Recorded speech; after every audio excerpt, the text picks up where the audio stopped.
Hello, everyone, and welcome to Evolve Yourself TV.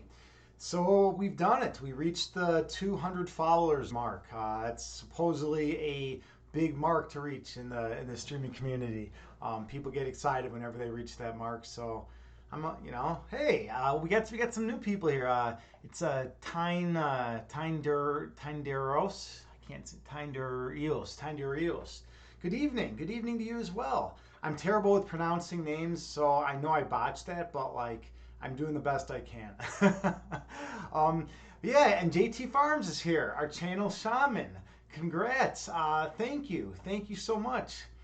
It's good to see you. Oh, you just followed 2 hours ago. Well, glad to have you here. What we do is we typically talk some philosophy, and then we do a meditation, and I usually run a guided meditation as well.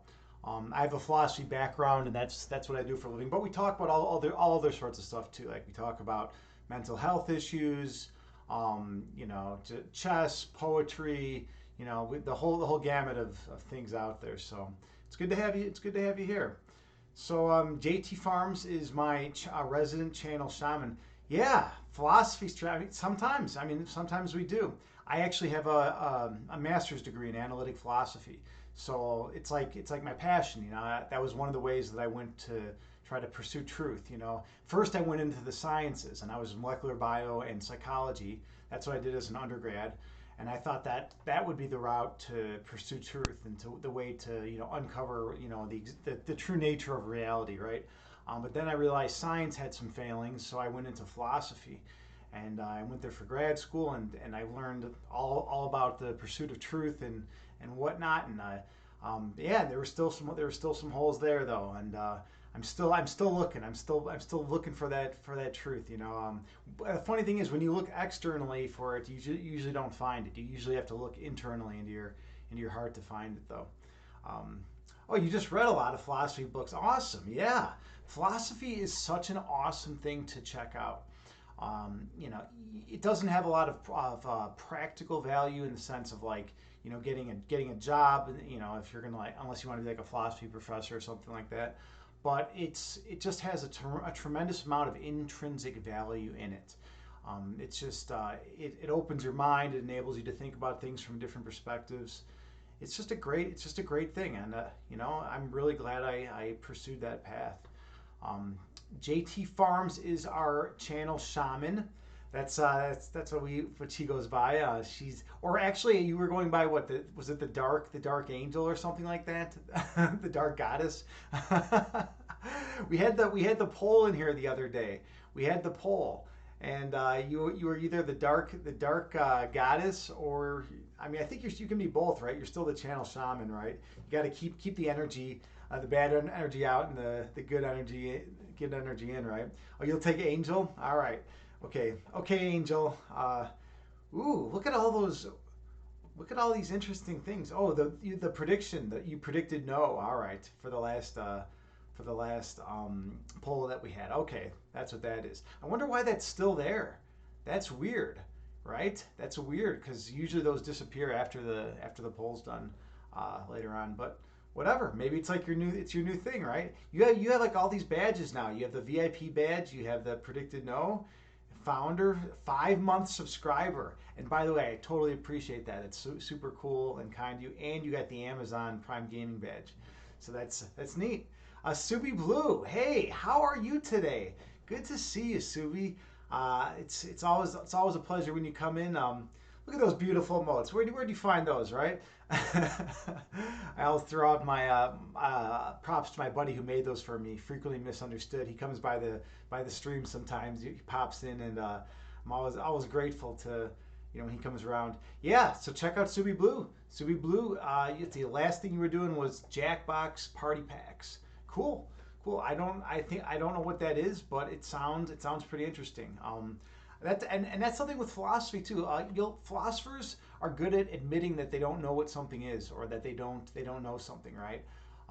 That was something that philosophy helped me out with a lot, because like prior to that I was like, oh, I know everything. I just I know what's going on in the world. I know how existence works. I understand the foundational nature of reality, right? And then all of a sudden all of a sudden, I took some philosophy classes and I realized I didn't know, I knew very little. And then after, you take some more, you start to realize there are a few things and that's kind of cool. And then you take some more and you go even deeper and down that rabbit hole and you realize you really don't know anything. So it's been a crazy pursuit, but I'm here. Let's see. Subi, you're doing very good. Awesome, awesome. I'm glad you're doing well. I wasn't even going to stream tonight, actually, to be honest. I had a crazy Bikram yoga class today, and it just drained me. And the whole day, I just felt drained. It was so weird. It's like I'm a high energy guy, and like for me to feel drained, I thought I was sick, right? Because like when I get sick, I'm low energy, right? But typically, I'm just a high energy person. And then today, I've just been drained all day. So I wasn't going to stream. I had a really intense. I did go to Bikram yoga, which I wasn't even going to do, but I was like, well, I better do something, tonight. So I went to Bikram yoga. It's 105 degrees, 90-minute posture, 90-minute class. It was tough, and I came back and I felt so exhausted. And yeah, then I was just chilling out with Imbalanced Physique in his stream, and we were hanging out, and I got motivated. I got motivated to stream. So I hope I can put out some good content today. I hope you guys can all gain something, whether it's philosophically, or spiritually or emotionally, mentally, whatever. Um, let's see. Tinderios. I got to get this name right. Tinderios. If a mod spent points in prediction, he can't end it. Oh, really? If a mod spends points in the prediction, he can't end it. I didn't realize that was the way it worked. Interesting. All right, cool. Hey, Mobius is here. Let's give a big shout out to Mobius. How are you doing, brother? Yo to you as well. I was actually hanging out in your stream earlier, and I got to check out your other half, and I was hanging out in her stream. Then later on tonight, it's cool. You guys are rocking it, man. You guys are rocking it in the fitness and health category here in Twitch. Mobius is an awesome fitness and health streamer in Twitch, and he does other stuff too. Like one time I saw him while working on his car, and he was basically teaching me stuff that I knew nothing about, because I know nothing about cars, and he knows everything about cars, and he was just taking apart the insides and gutting it. And I mean, what I'm impressed about though, Mobius, is that you're 6'9", and you're doing it. You're getting in those tight crevices, and you're like a big dude, big tall dude, 6'9". Like, how do you even fit? How can you handle that, man? I'm 6'2". I'm 6'2" and a half, and I can barely handle getting in those crazy low places and all those tight areas. It just drives me mad. It drives me absolutely mad. But yeah. Anyways, go check out Mobius. Check out Ali Smalls. Drop him a follow whenever you get a chance. But yeah, that's kind of where we're at right now. I'm gonna call you Tinder, I guess, because I can't. For some reason, I can't pronounce your name today. Tinderios. Maybe I can pronounce your name. Tinderios. You said you know that you know nothing. Yeah, and that's actually the main thing, right? That was Socrates, right? He was basically wandering around Athens trying to find out who the wisest person in Athens was, and he was talking. So he went up and he started talking to the poets. And then, after examination and, talking to them using the Socratic method, which is basically just asking questions and stuff like that, he realized they knew nothing, right? And then he went and talked to the scientists, and he realized they didn't know anything. And he talked to all the other people, who were supposedly the most, educated and wise in Athens. And he realized, no one knew anything. So it was really frustrating for him. So he sent one of his friends to the Oracle of Delphi, and to ask the Oracle who was the wisest person in Athens. And the person came back and says, "It's like Socrates." The Oracle says that you're the wisest person in Athens, and he was like, "What? That's impossible, because I don't know anything." He's like, "I know I don't know anything. What are you talking about?" And he's like, "Sorry, that's just what the Oracle told me, right?" So then Socrates, went there on his own and went to the Oracle and was like, how could you say I'm the wisest person in Athens? I don't know anything. And the Oracle said, that's precisely why you're the wisest person in Athens, because you know how much you don't know. And that was the main key to the beginning of Western philosophy. I mean, there were the pre-Socratic philosophers, obviously, but a lot of times people say Western philosophy began with Socrates and Plato. So yeah, so that's kind of cool. And then there was a cool addition to that. There was a philosopher, I think he was from Spain, and it was hundreds of years later, and he came up with a notion. He said, you know what?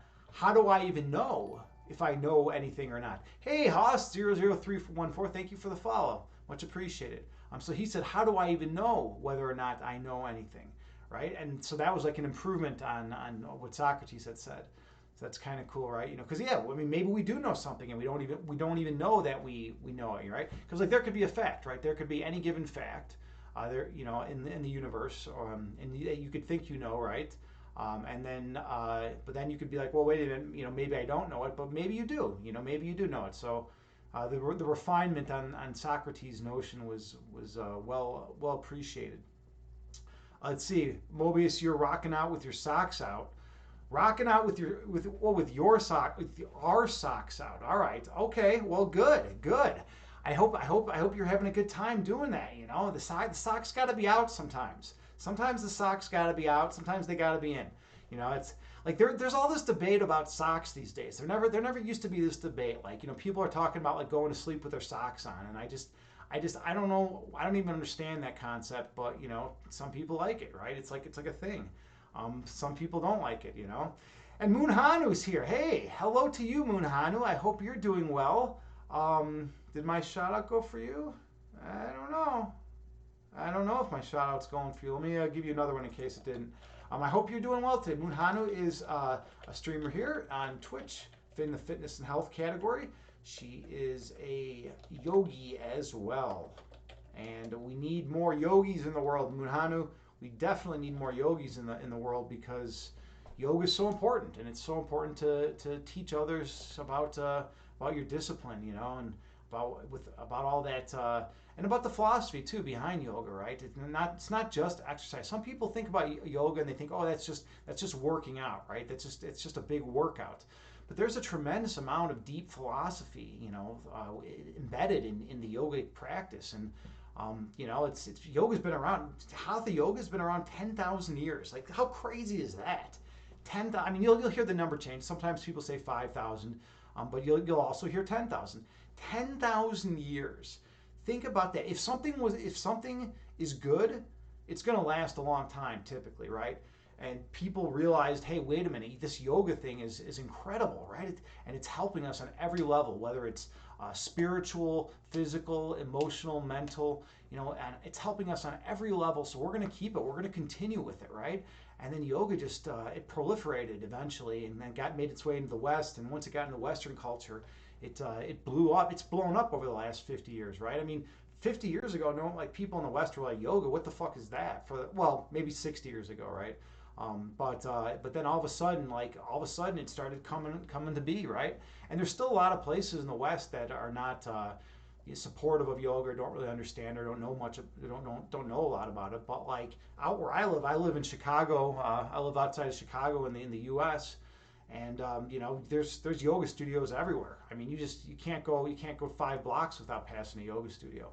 So it's definitely you know, been a big transition in the cultural paradigm of what is tolerated, and bringing in all those Eastern ideas too into the Western culture.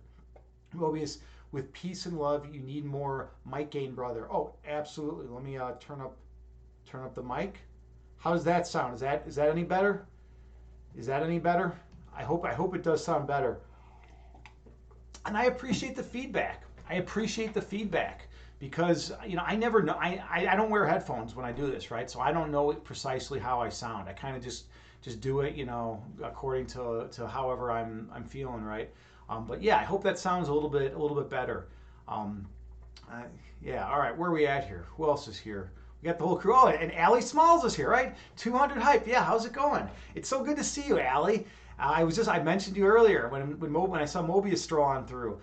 Yeah, it feels good to have this 200 follower mark, right? I mean, it's always a mark that streamers talk about. You know, they talk about their 50, their you know, 100, their 200, 500, and 1,000, right? Those seem to be like the big numbers, you know, for people. I saw that you're getting close to getting to 1,000, right? You're going to be doing those 10 pull-ups by 1,000. I can feel it. You're something in the 900. So I hope you get your 1,000 soon. I'm pretty excited about this 200. Right? I mean, and even though it is just an arbitrary number, it means a lot in that it brings in more people, right? It brings more, I get more exposure. I can teach people meditation and philosophy, which is what I want to do, right? I want to help people. I want to teach them about meditation and philosophy. And if I can have more exposure and help people, then I'm doing my purpose, right? That's what it's all about. That's what it's all about for the Evolve Yourself project, the Evolve Yourself TV project. All right, where are we at here? Uh, uh, Tinder Eos. You said, then there's me who wanders around the world and figures out stupidity is endless. That, you know what though? That's totally a valid point. That's a really good point. I mean, there is stupidity everywhere, right? And it's just it manifests in everything, right? Like from going to get your, from going to the mechanic to going to the physicist. There's stupidity everywhere, right? And like some of the most analytic people and smart people who are smart in that way, like don't have any self-awareness and whatnot. And some of the most self-aware people in the world can't add two plus two together, right? But there's all sorts of knowledge, but there is something. This, you bring up a good point. There's a good distinction I'd like to make between like wisdom and knowledge. Now that's something that really should be understood, right? Knowledge is something vastly different than wisdom. And actually, let's go into a little bit of epistemology here. Epistemology is one of the main branches of philosophy. And epistemology basically says, we can't really know anything, but we can be justified in having true belief about things. So they talk about justified true belief. So for instance, like if you're driving down the highway and you pass a bunch of barns, right? And on the way, right, you can be pretty justified that those are like legitimate barns, right? That they're not. It's not just like an illusion, right? That's just like set up on the side of the road to try to fuck with you or whatever, right? You're justified in holding that belief, right? Because that's just how it's been. Every time you've seen a barn in your life, it's not just been like the facade of a barn, right? But you could be in what's called bogus barn country, and they could just have a bunch of facades of the exterior of the barns set up on the highway, so everyone passing, thinks they're barns, but they're not, right? But I mean, you would not be justified in thinking that, right? You'd be justified in thinking that those are actually barns, even though they're not barns. So philosophers talk about in epistemology justified true belief. So when you're justified to hold a belief and to as truth, right? But then wisdom is something vastly different, right? Wisdom is more of big picture, self-reflective, meta level analysis of a given situation, such that you can kind of step back and see things from a third person objective perspective, as opposed to seeing things from a perspective that's just kind of locked into a given framework, right? And you'll notice this, when in life. I mean, when I was younger, when I was like a little kid, I thought, the people who knew the most facts, who had the most facts memorized in their mind, were the smartest, right? I thought that was what intelligence was. That was what what was important, right? To memorize facts. But that's not even that important, especially now, because we can just look everything up. I mean, it's basically more important to be able to take those concepts and wield them into whatever work we want them to do. Okay, I'm falling behind in chat. This always happens. This always happens. Let's see. Mobius, you say minor improvement. If you're using OBS, shoot for negative 12 decibels between 6 decibels. Negative 12 between 6. Let's see. I am using OBS. I'm at negative 3.1 decibels right now. I'm at negative 3.1. So wait, do you want me to turn it the other way? Like, is this better? Does this sound better? I mean, I'm turning it quieter if I do it this way, but it's now it's at negative 11. Let's go with 8, I guess. Maybe, I don't know. I don't know what's going on. Maybe my microphone sucks. I just moved it around a lot. I don't know if any of those sounded any better, but yeah, we'll see. Hopefully they did. Let's see. How many books have you read in total, and can you recommend some?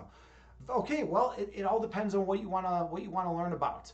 One of my favorite books, if you're into metaphysics, if you want to learn about metaphysics and you want to know about the inner workings and the foundational nature of reality, then Kant's Prolegomena to Any Future Metaphysics is a really good. It's a good starting point, but it's a tough read. It's a thin book, but it's a really tough read. The idea is you're supposed to read that book prior to reading his his ground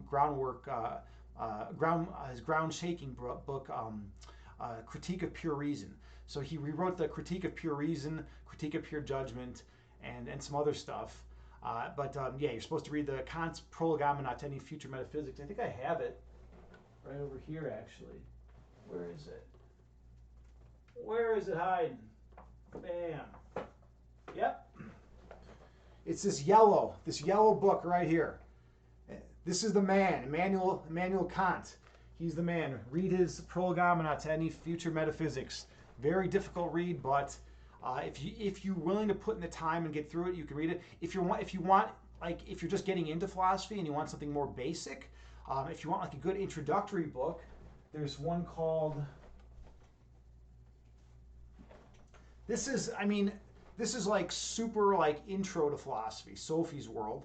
So, but it's cool because it does address a lot of the main thinkers. It basically touches on all the main thinkers, and then they weave it into fiction. This is a decent book, and then just basically, yeah, it all depends what you want to learn about. You know, I mean, if you want to learn about ethics, there's tons of good ethics books out there. I'd say a major resource that philosophers use is the Stanford Encyclopedia of Philosophy. That's actually like one of the major things that the major resources we use, right? The Stanford Encyclopedia of Philosophy. It's online, you know. It's basically like it's kind of like a Wikipedia, but it's dedicated just to philosophy, and that's like the best philosophical thing out there, you know, for like getting any kind of information you need out there. Where are we at here? Let's see. Allie, you said all milestones are exciting and important to celebrate. Yeah, you know, it's nice. It's just nice, you know. It's nice to get more exposure because then I can help more people, right? Subi, you said you need to save up for another poem. Yeah, those of you who don't know, I am also a poet. I've been writing poetry for the last few years, and I have you can use channel points and redeem one of my poems, and I'll read one of my poems out here. Munhanu, you said congrats on the 200. It shows you're reaching and connecting with people. Yeah, you know, when I started this channel on Twitch, I didn't know if people were going to be interested in philosophy and meditation. You know, like I don't know. I mean, I just didn't have a gauge on the mindset of the world right now. Do people want it? Do people still care about philosophy? Do people care about meditation, right? I mean, so I have friends that do, right? But I mean, my friends are not like a very good they're not very representative of like, you know, the general population. So like, I didn't know if it was going to work, but yeah, people are showing up. People are digging philosophy talks. People are digging learning about metaphysics, and that's one of my main areas that I like. I like metaphysics, philosophy of mind, and philosophy of science. Those are like my three areas that I'm like super passionate about and that I really care about, especially philosophy of mind. It's just, there's something beautiful about it, you know. I think a lot of it has to do with the fact that as an undergrad I studied psychology. You know, that was one of the things I studied. So, you know, you take psychology and then it's, you know, go into philosophy of mind. It's like the natural progression. And so I kind of have an extra appreciation for that. All right, Sunrise Reads, I know you've been waiting very patiently. You've been waiting very patiently for your shout out. Thank you so much for being here. Sunrise Reads is an awesome human being. Now I think she's very gentle, but there was some debate whether she's more gentle than I am. Because I don't consider myself a very gentle person, but you know, she was saying that she's not very gentle, that she's very aggressive. It doesn't seem that way. You know, you watch her streams, it's just pure love and kindness and warmth. You know, she does all sorts. She's a variety streamer. She does walks on the beach. She does cooking streams. She does artwork. She talks about some books she's read, Pedagogy of the Oppressed. She does all sorts of stuff. So like, check her out, drop her a follow, yeah, she's like way more gentle than me though. If you want that's one thing. If you want someone aggressive, you come to me. You come to me because I'm the aggressive guy who teaches meditation, right? Because I need it. I'm precisely the right person to teach meditation because I come out all intense, at the initial, part of the show. I come out like, full of energy, talking a million miles a minute, right? And then we slow things down.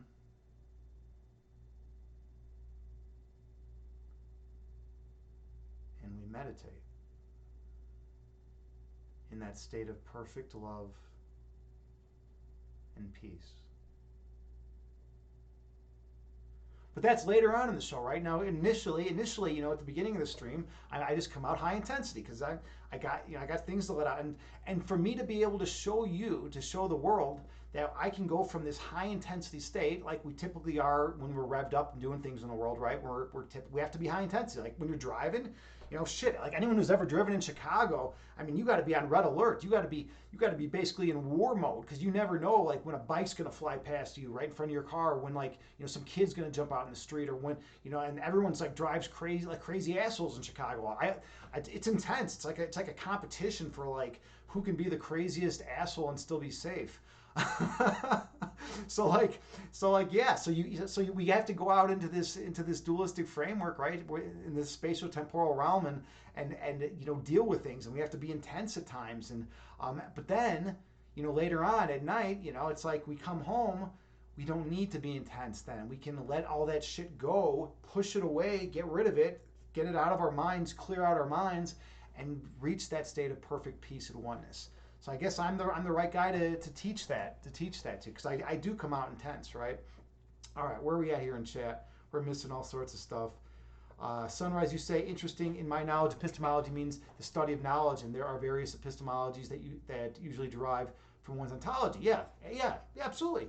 Epistemology, it's just traditionally considered one of the 5 branches of philosophy. That's like the traditional viewing of epistemology, and it's basically like what it is about like knowledge. Like what can we know, right? That's like what epistemologists study. Like what it is can we know, right?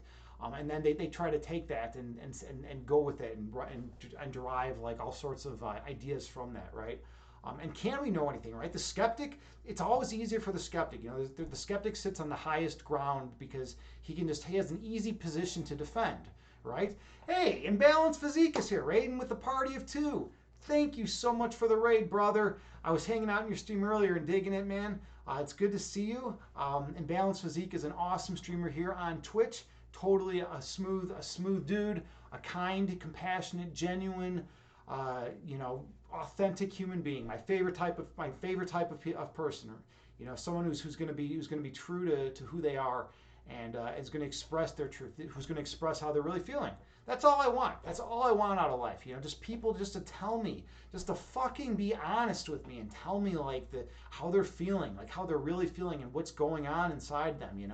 I hate the game that everyone has to play. Where it's like, you basically say, oh, how are you doing? And then the person never responds, appropriately, never responds, truthfully, and a lot of time, I get it. People feel vulnerable. They feel like if they express their innermost feelings to the world, that like they could be hurt. And also, people might feel like they're trying to burden someone, right? If they express, they're having a rough day to someone, that they might be putting a burden on them, right? But that's all nonsense. I want the truth. I want to know like how the person's actually doing, because I care about you. I care about everyone on this planet. That's my thing. I love everyone. I have unconditional love for everyone. So such that it's like if something's wrong, and I have any capacity to help, I'm going to try my best. I'm going to try my best to just at least like make you smile, or like shine a little love and light your way. All right, where are we at here? Tinderios. For me, at the moment, you read a lot of books about psychology. Oh, cool. And sometimes it's quite annoying if they all use the same false experiments to express their opinion. Dude, girl, whatever you are, or if you're neither of those, different. If you identify with something else, absolutely, you make a really good point here. The whole field of psychology is in a complete, absolute mess right now. The field of psychology is totally a mess. Psychology is basically the baby of the sciences. You know, if you look at like physics and like biology and like chemistry, I mean, they've been around forever, right? You know, psychology is like the baby, you know, and psychology's still out there. It's fighting. It's trying to you know, establish itself as like a legit thing. It's a lot more legit than it was, you know, 50 years ago, but it still is trying to establish itself as a legit science. And there's been a ton of bad experiments out there. So you make a really, really good point. Tindereos, really good point there. Yeah, it is. Let's see, where else are we at here? Sunrise, Wheeled, yeah, Wheeled. One subscriber till you meet your August subscriber goal. I mean, yeah, and that's also cool too, right? The subscribers, that's just a nice touch too on everything. You know, the main thing though for me is just to be able to, you know, teach others meditation and philosophy. And if I'm doing that, you know, everything else will fall into place. Oh, you finished groundwork for the metaphysics of morality. Yeah, you know, you're starting in the right place. Kant changed everything. You know, one of the last Enlightenment thinkers from that period, and he completely revolutionized like Western philosophy.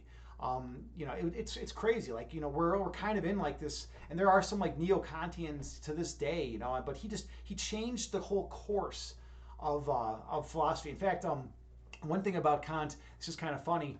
He wasn't even he was like, I think, a librarian. He was a librarian, and he wasn't even like, you know, a professor or anything. He was just, you know, he was just like some librarian, and I think it was David Hume. He read some of David Hume's work, and he said, quote, he was quoted as saying, David Hume woke him from his dogmatic slumber. So basically, Kant is just kind of like going through life in this dogmatic, you know, way, and then he reads David Hume, and all of a sudden he's like, holy shit, this guy's fucking wrong, and I have ideas, and I have ways that I can prove that this guy's wrong. And David Hume was the shit at the time. Like, no one fucked with Hume. Hume was the man, right?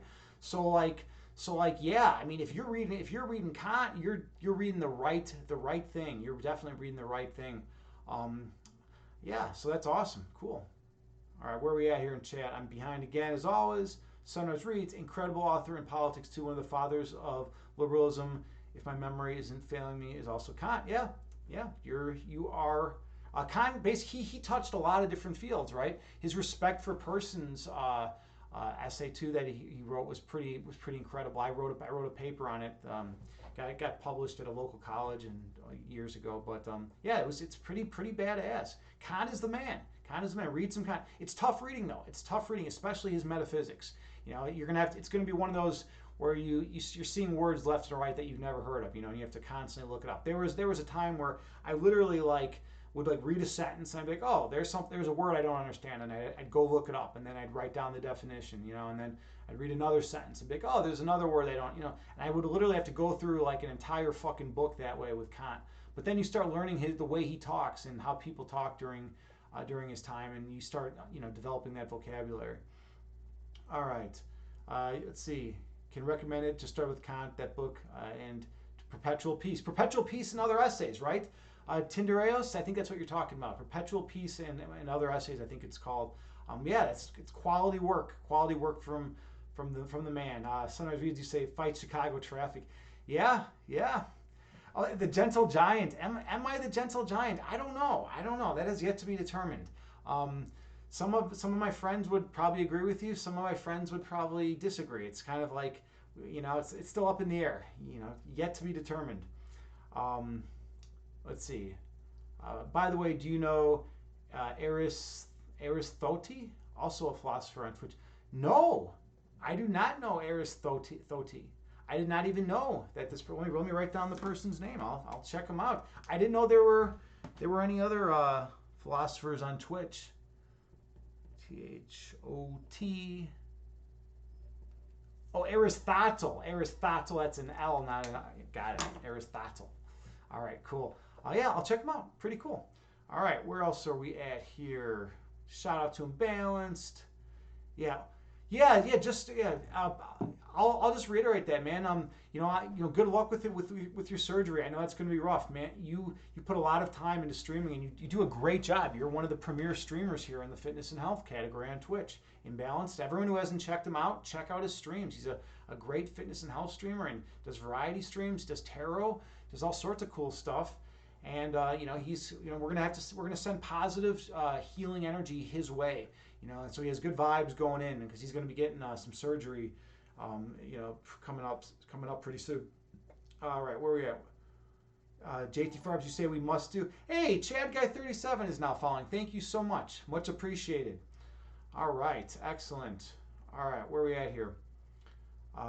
We must do what's best for ourselves. Hope it's not a long break. We'll miss you. Yeah, yeah. We're totally. Everyone's gonna miss you, Imbalanced. Everyone's gonna miss you, but it'll be great. When you come back, you'll come back and you'll be stronger than ever. You'll be like re-inspired and reinvigorated to stream, and because that's what you do. You're such a good streamer, and you're so genuine and authentic. Sunrise, you say, Agni, there is a book called The Culture of Narcissism by Christopher Lasch. Very interesting views on psychology. The Culture of Narcissism. Huh. Yeah. All right. All right. I'll write this one down, but then I gotta stop writing things down because my list of things to read has just gotten so absolutely ridiculous lately. I'm like literally like 140, 150 books out. Narcissism. Yeah, like I'm gonna have to do it. I'm gonna have to get through these books, but it's like, how can I even get through? How can I get through that many? Right? I'm reading a book right now called A History of the Devil, and it's like amazing. But like, yeah, it's just like when you're that many books behind, it just gets crazy. Thanks for the lurk, Sunrise. All right. Tindereos, you're so pissed off about the Milgram experiment that you wanted to do it by yourself with a lot more participants, of course, just to prove it's not accurate anymore. Maybe ever wasn't. Yeah, and that's another thing to think. Like a lot of this psychological research might have just been was either botched or was like maybe it was intentionally fucked with, right? I mean, a lot of those experiments, and then there's been a lot of debate about the Libet experiment, right? That was the big one, right? That was the one that was trying to show that there was no free will. Those of you who are unfamiliar with the Libet experiment, Libet was a psychologist, and I think he was also in philosophy as well.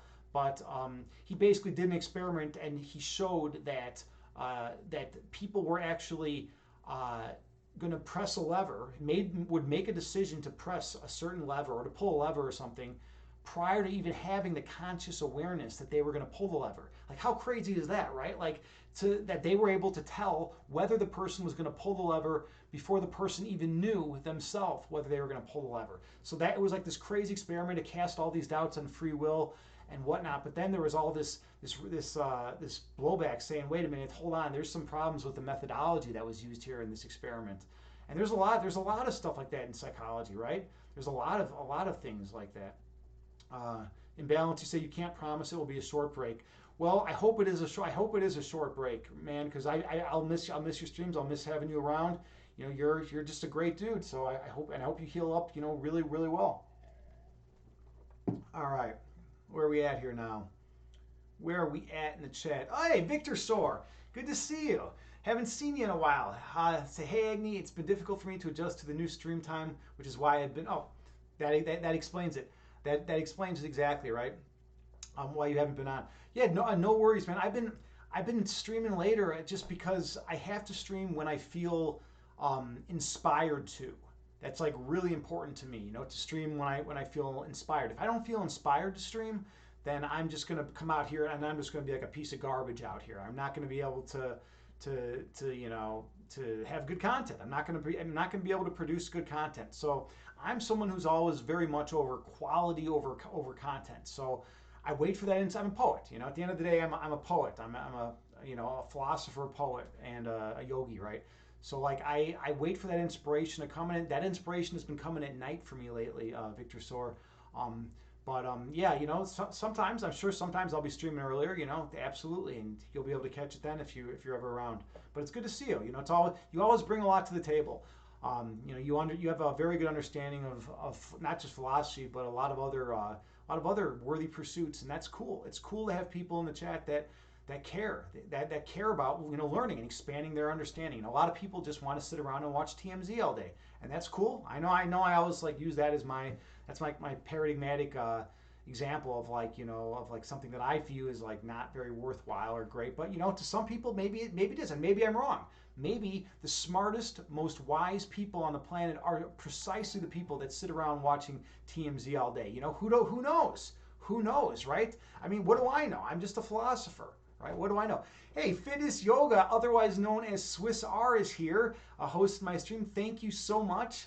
Let's give a shout out to your other account as well. Let's see, shout out to Swiss R. There we go. All right. Let's see, are my shout outs even working today? I don't even know. I can't even keep up with them. It's like they want to work like 74.68% of the time apparently. But yeah, that's just the way it goes. But anyways, check out Swiss R. He's an amazing streamer here on Twitch in the fitness and health community. He brings everyone together. He's a unifying force at the end of the day, and that's why I like him. His streams are awesome. He's from Switzerland, hence the name Swiss, right? And just a really, really good dude. Check him out. All right, where are we at here? Where are we at? Okay. Let's see. Chad Guy, you're currently reading Free Will by Sam. Sam Harris is awesome. That is so cool. Yes, Chad Guy, you are on the right path. If you are into Sam Harris, then you're on the right path. He's an amazing thinker. I have not read nearly as much Sam Harris as I want to.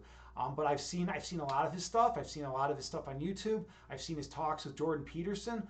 Sam Harris is really cool. Sam Harris is a smart dude, and is able to produce some really cogent arguments. And the cool thing about Sam Harris is that you never really see him like lose his shit. He's not like flying off the handle. He just comes out calm and composed and articulates his point, right? He espouses whatever view he currently holds, and he does a great job with that. So Sam Harris is definitely the man. I hope you enjoy that. Yeah, free will. He's done a lot of writing about free will actually. He's discussed it a lot. I mean, free will is a really important concept, right?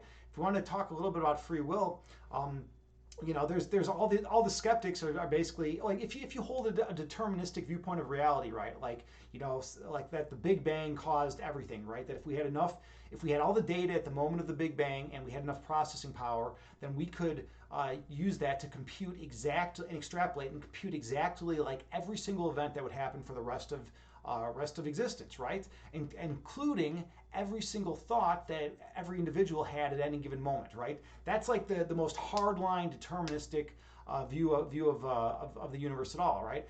And it's not just the Big Bang. Philosophers get around Big Bang because people say, well, what caused the Big Bang, right? So philosophers say, well, whatever the first cause was, whatever the first cause is, right? So you take all the information from the first cause, and if you take the hard determinist stance, then we should be able to understand everything that's going on in the universe. But a lot of people are like, no way, dude, that doesn't sound right at all, right? I believe in free will. How could there not be free will, right? Like, look, I'm thinking my thoughts. I'm an active free agent. I'm choosing to pick up my glass of water right now, right? I mean, people are. Speaking of which, I should drink some.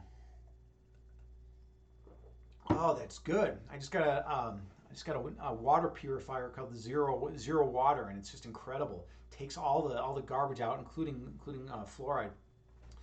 But anyways, yeah. So a lot of people are like, that totally goes against our intuitions as human beings to not have free will, right? We are autonomous agents, right? Moore had a cool argument against it. He's just like, how I know we have free will? Because I want to move my hand, and now I'm moving my hand. And it's funny. It was such a simple argument, but like it does have a lot of intuitive pull to it, right? It's kind of compelling, right? When you think about it, right? To think that we don't have free will, it just seems weird. But there's been plenty of other views that have seemed weird throughout the course of human history that have turned out to be on point, right? So who knows? Who knows? It's just for another time, I guess. Sunrise, you say you want to talk about the culture of narcissism on your stream one day, so maybe you can cross it off your list. That would be so cool if you talked about it, the culture of narcissism. I mean, just the name of that. The name of that sounds really good. I like the name of it. You know, like something. So, I mean, think about the narcissistic tendencies of you know, maybe Western culture, or I don't know. I wonder if that goes into Eastern culture as well. But I guess I'll wait for you to stream it because you've read it and I haven't, and I know nothing about it. So that would probably make more sense. um, in balance, you say you taking a break from Twitch is more of your mentality, or for your mentality. Yeah, and that's right. Guess you'll have to clash with your mentality when with your demonic side. Yeah. I mean, we do what we can, right? We all have the yin and the yang, you know, and we gotta work and operate within the confines of where we're at, right? Thanks for the lurk, though. I appreciate it. Victor Sor, you say, well, the thing about free will is that it is random, meaning that any evidence against free will could obviously more likely catch the part of our habits that are less consistent. Yeah, that that are more consistent. Huh?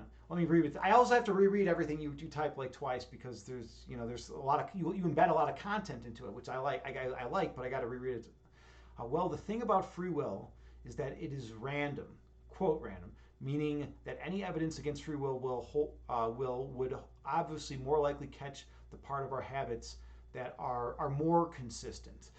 Yeah, that are more consistent. Interesting. That's an interesting thing. I mean, yeah, it's kind of that's kind of like a psychological thing too, right? You know, any evidence against free will, you know, yeah, it's gonna catch it's gonna catch it. It's more consistent. Yeah, more consistent. All right, I'm missing a million things in chat now. See, and because we all share similarly animalistic motives, of course, the experiments will generally catch the aspects of our nature that seem to have evolved before we had the capacity for free will. And well, here's another interesting side note about that. There's been evidence, and a lot of people have thought, well, okay, well, you know, why would this notion of free will exist if it wasn't true, right? There's a very important distinction that needs to be understood about evolution and truth. So you have evolution here, right? And this is and evolution is all about survival of the fittest, right? That's what we hear when you hear evolution. We hear about basically whoever has the best genes has the highest probability for a given environment. It has to be for a particular environment, has the greatest chance of reaching reproductive age and passing on those genes to their offspring, right? And it could be the best genes, you know, in physical strength and mental, acumen. It could be the best genes for whatever, right? Whatever's most advantageous for that particular environment. But just because something is advantageous for a given environment does not imply that it's true. So it might have been advantageous for us to develop this notion of having free will, right? Because we had a better chance of survival if we had that. But it might not be true. Right, so that's a cool little side note to throw in there to what you're saying. All right, let's see. You also finished Free Will from Sanders. You hated it. You hated it. Well, you know, Sam. I still think I think Sam Harris is the man. I need to read that book though. I need to read that book because I like Sam Harris and I like a lot of things he says. There's a lot of stuff he says that I'm not super. I haven't been super, keen on, but like, there's, I think he's great. I love how he keeps his composure. He's able to just speak intellectually about things that are significant to all of us, and not let his emotional responses get the better of him and like start hating on everyone. Right? That's cool. Free will is the starting point, the essential factor for any possibility of human greatness. Interesting. I don't know. I would debate that, Victor Sor. Maybe, but maybe not, right? It might not be the essential factor. I mean, I could envision a scenario in which the free will was not even something valued. Well, I guess this all comes down to what you mean by human greatness. At the end of the day, we've got to look at what do you mean by human greatness, right? Yeah, if you're going to take like the notion of like our autonomy and like creating and like producing in the world.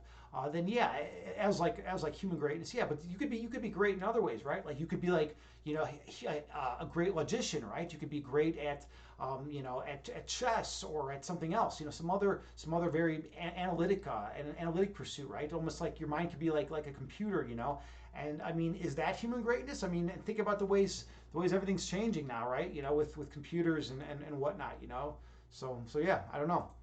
All right, let's see. Where are we at here? But also, Jordan Peterson's 12 Rules for Life wasn't something for you. There's also way too much religion in the book. And on Proof Theories, yeah, I know. Peterson does have that very strong Christian ideology, that paradigm in his mind, and that's how he shapes things and stuff. And yeah, and you know what? Personally, I agree with you in that. I don't like the religious aspect, but I do think there's a lot of good ideas. As far as having. How can I say it? How can I say it best? Having utility, right? His 12 Rules for Life. I mean, I think it was like the #1 best-selling book even in Australia at one point. I mean, or maybe his new book was. But like, yeah, it definitely had a lot of utility. People were like, young men were reading this book, and women were reading this book, and they were saying, you know what? I now have purpose in my life. I now have like, I feel inspired to go out and create and to do things, right? So that's why Peterson's, his 12 Rules for Life, for me, it's like, it's probably like, it might not be, fully true, or it might be an incomplete picture, right? But there's definitely utility in it. Anything that helps out, that helps people who are struggling get through difficult times is definitely something beneficial in my mind, right? Yeah, also a free will to not read another book from him.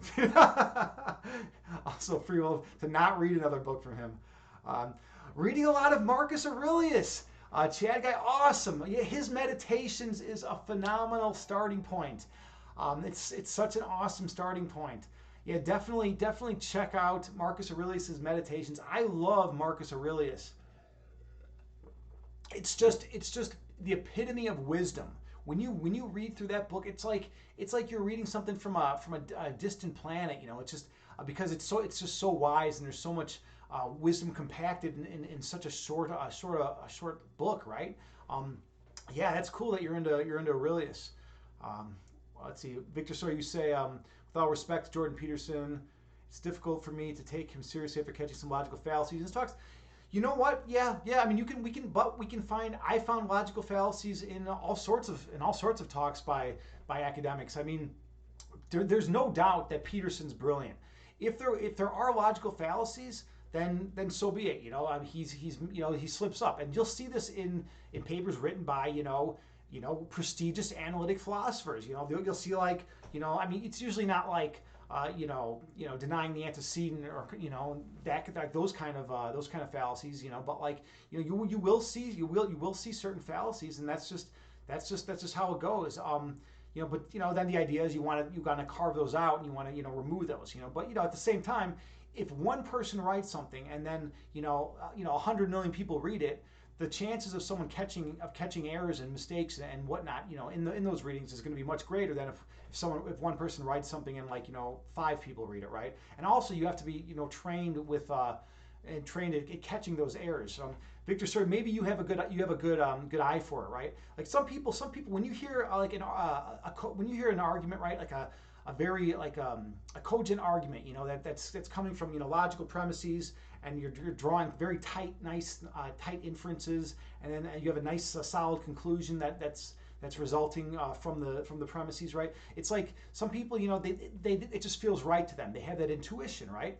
Some people, they don't really catch it. They can you can throw in all sorts of fallacies, and that's like what politicians do, and that's what politicians have been doing since the days of Gorgias, right? Gorgias was one of the main sophists, back in the day, in ancient Greece, who was just go around and, like, use logical fallacies and other types of informal fallacies as well to, like, prove things. He'd say stuff like, well, everyone thinks X, so X must be true, and it's like, well, hold on, just because everyone thinks X doesn't mean X is true, right? And does everyone actually think X, or are there some people that don't think X, right? So some people just have more of an eye for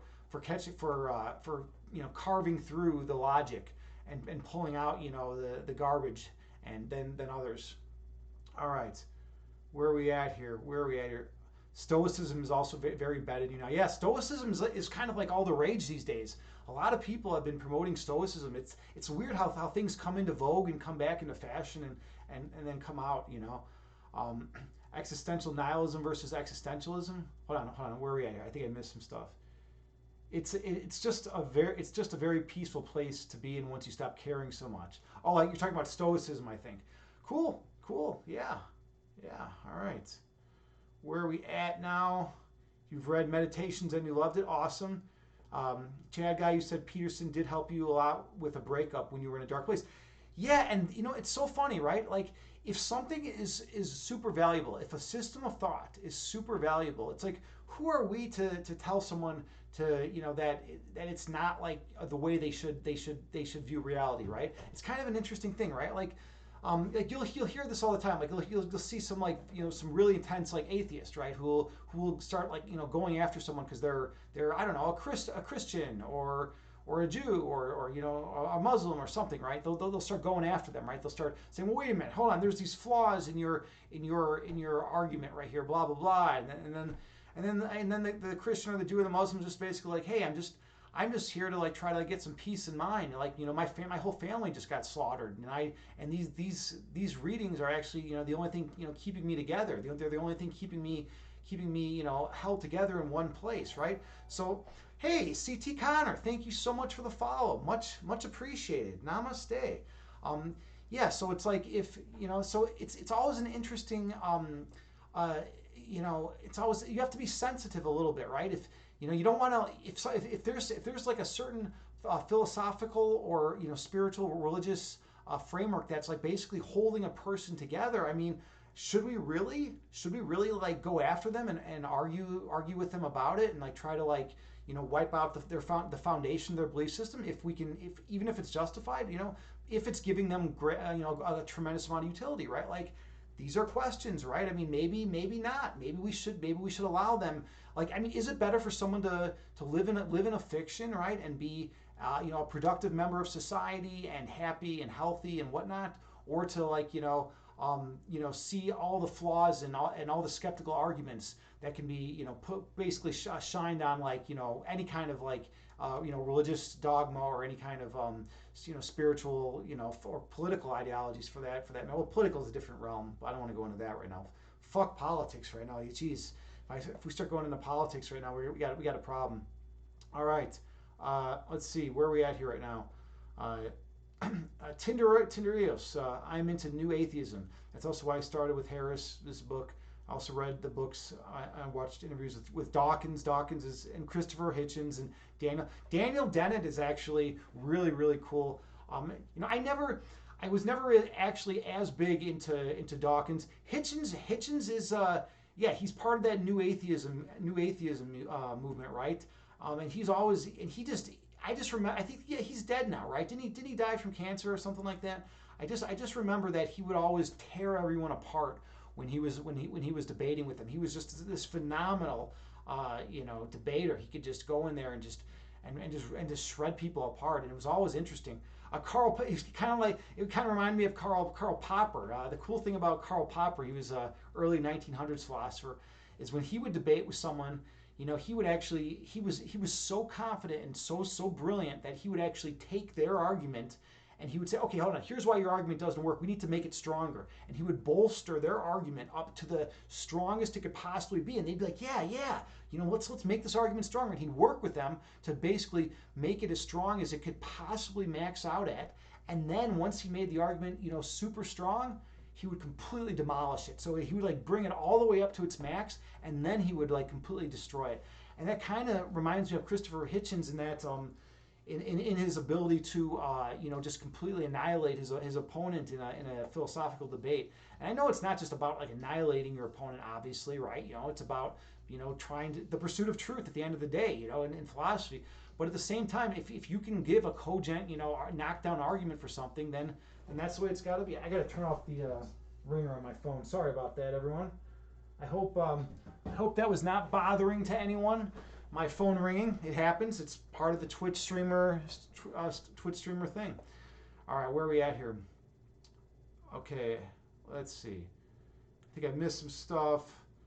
Victor Sir, you'll say that you do not think fallacies are wrong. In fact, that you have more respect for someone that attempts to make an argument and commits a logical fallacy than people that do not even try in the first place. It definitely puts you in a place of vulnerability. Like you said, yeah. Yeah, and fallacies, they're not quote wrong, and I agree with you on that, absolutely. Like they're just, it's basically someone trying to articulate whatever point that is, and and you never know where they're coming from. I mean, they could have never even heard of the word fallacy before. They could know nothing about logic, right? And typically people have like a certain level of logical understanding, but some people are not don't live very logical lives, right, and whatnot. Some people are not Vulcans. But yeah, I have a lot of respect too for people who are willing to argue their point and really and come up with ideas and just think about the issues. That's the main thing. If we can get in there and just start thinking about the issues and start really delving into the issues, that way, then it's much better than just saying that. Oh look, there's a flaw in your argument, so immediately your whole argument is invalid, right? All right, where are we at here now? Uh, all right. Oscar Wilde. Oscar Wilde. Cool. I don't even know Oscar Wilde. I should, but I don't. It's like I've heard the name a million times. Um, for sure. I'm guessing Victor. Sir, you say for sure. I am guessing that you are a fan of logic, etc. Yeah, logic is super important. Right? I mean, having a logical framework. I mean, we wouldn't have computers without logic. And so we wouldn't have computers without philosophy. That's a point I like to point out because a lot of people like to get on the philosophers' backs about that their pursuit is what they're doing is not worthy of praise or of just it's not there's no value in it, right? A lot of people like to get on philosophers about that, but that's we wouldn't have computers if it wasn't for logic. Logic is a branch of philosophy. So without philosophers, we would not even have we wouldn't even have computer. We would not have a formalized language in which that was totally unambiguous that could support the computer paradigm that we currently live in. So if you don't think philosophy is important, then you probably don't think computers are important either. All right, where are we at here? CT Connor. Let's see. In my opinion, what are the key issues facing society? Wow. Now that is a really big question to ask. That's a tough one. That's a really tough one. Okay. First of all, I live in the U.S. I live in the USA. I live in Chicago. So and I'm not like a huge world traveler or anything. I'm pretty ignorant of like most of the world. Other than like going to Thailand. And hanging out there for a while. But okay, key issues facing society. I would say the main thing that I've noticed over the years that has changed is that people are just getting more ripped apart. Everyone's just getting more divided and separated and more ripped apart, just based on political ideologies and other differences between beliefs. And I know one could argue that, oh, wait a minute, that's just the same thing that's always been going on. But I don't think so. I think I think the divide is increasing, right? It's increasing. Like back in the if you go back to 20 years ago, if you held different political views than your parents, like it was like it didn't matter, right? Like no one cared. I have one of my really good friends right now is she's a moderate Democrat, and her friends are leftists, and they are super pissed at her because she still communicates with her parents who voted for Trump. So it's like I think that's a pretty crazy thing, right? Like they're telling her that she shouldn't even ever communicate with her parents again until they change their political views. It's like, whoa, like this is your family. Like this is your family, and people are telling her to change her political views. Then you see it on the other side too. You'll see people get ostracized in Republican communities, who go the Democrat route, right? It all depends where you live and what views you have, right? So I think that the divisiveness is a major thing, is pretty much the major issue that's been plaguing humankind for the last 20 years, or last 10 years at least. And the media sensationalism doesn't help, right? That just doesn't help. The headline. What are headlines? What's the point of a headline if you really think about it? The whole point of the headline is to get you to click on it. It's clickbait, right? That's the whole point. So they and so they want to write something that's like either like gonna like infuriate you, or like a headline that's gonna infuriate you, or a headline that's gonna like confirm everything you already believe, and then you can feel more assured about yourself and your beliefs, right? Because the headline agrees with me. The headline says, and the story, the article, says exactly what I believe. Then you can just discount all the other evidence, right? It's kind of goes with it. Where are we at here? Well, you were a fan of philosophy and psychology, and also digging in a lot of different subsections. Way ahead of his time back in the 1800s. All right. Victor Story, you say, nice man. You were psych. Yeah, see, yeah. Victor Story was the opposite of, well, kind of the opposite of me. I was a psych major, and then philosophy. I didn't do philosophy till grad school though. But logic may have been your favorite class. Yeah, logic is cool, right? Um, and then you take more logic obviously when you go into grad school, and you learn more about it, and it's crazy some of the things you have to do. Like, I mean, there were some guys and girls in my class, in my logic, in my first order predicate calculus class, that were just so fucking brilliant. I mean, they were just like, scanning. They could scan through things and like and come up with these proofs. Like, they could do proofs like no one's business. And then there were other people that just like struggled. Then they struggled. And I was kind of like more in the middle. I basically worked my ass off as hard as I possibly could, just to get through the class. I mean, I got through with a B, which is fine. But like, it's like I gave it everything I had. I couldn't have gotten anything better than a B in that class. It was that strenuous. It was also taught by the department head, which was kind of cool. He was a pretty intimidating dude, and he taught the class. That was like he taught that, and he taught a class called Truth. How awesome is that? It's like you teach two classes in a philosophy grad school program. You teach logic and you teach truth. It's like two of the most beautiful fields I've ever encountered. Right? Okay. Let's see. Victor Soy, you say you think one of the greatest causes of injustice in the world is the perhaps obvious financial injustice. So I think greed is a big cause of most injustices. Yeah, if indirect in nature. Yeah, I mean, that's the thing. People have made that argument for centuries, right? Human greed. That there's this greed to get more.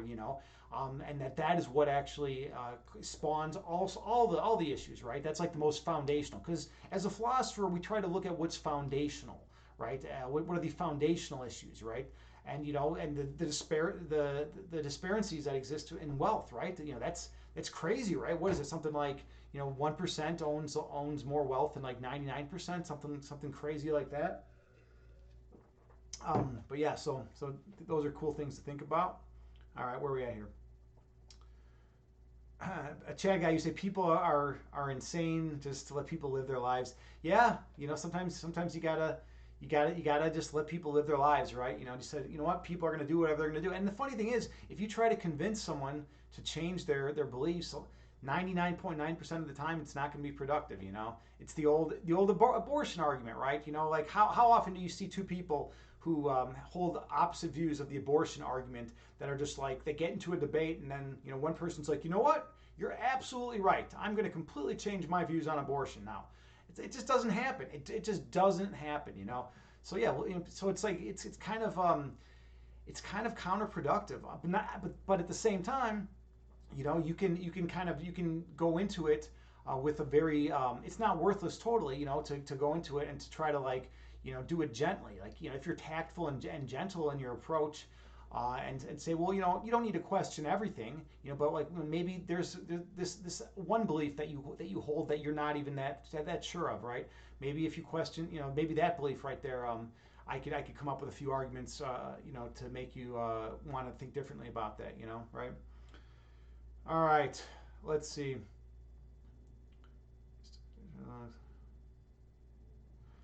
Chad guy, you said when you break it down, it's humanity is very tribalistic.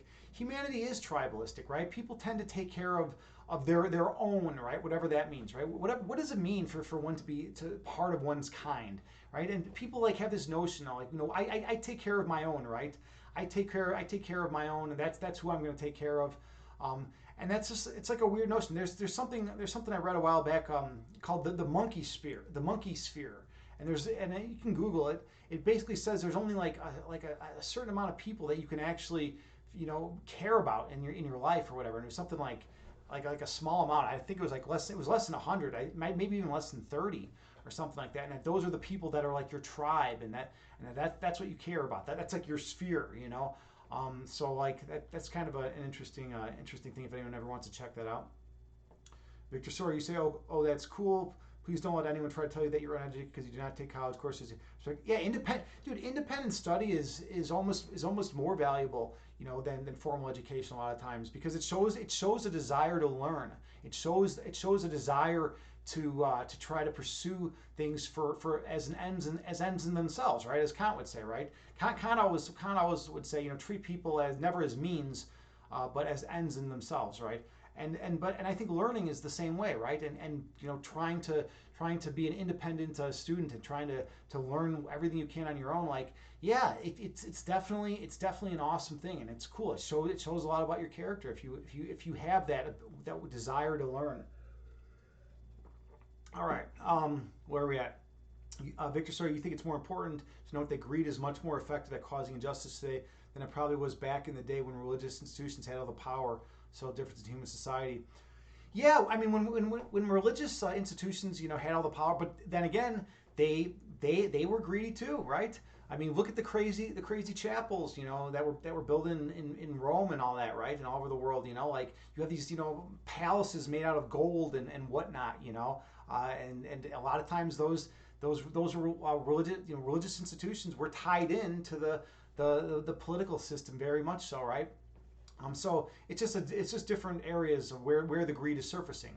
Rousseau believed that private property was actually the beginning of the downfall of man, right? That it's the second we said that this is yours and this is mine, and here's a line between the two, and you can't have mine and I can't have yours. It was like a weird thing. Like it kind of changed the way people lived, right? Before, if people like shared resources and lived in that kind of way, then it was better. It was a better situation.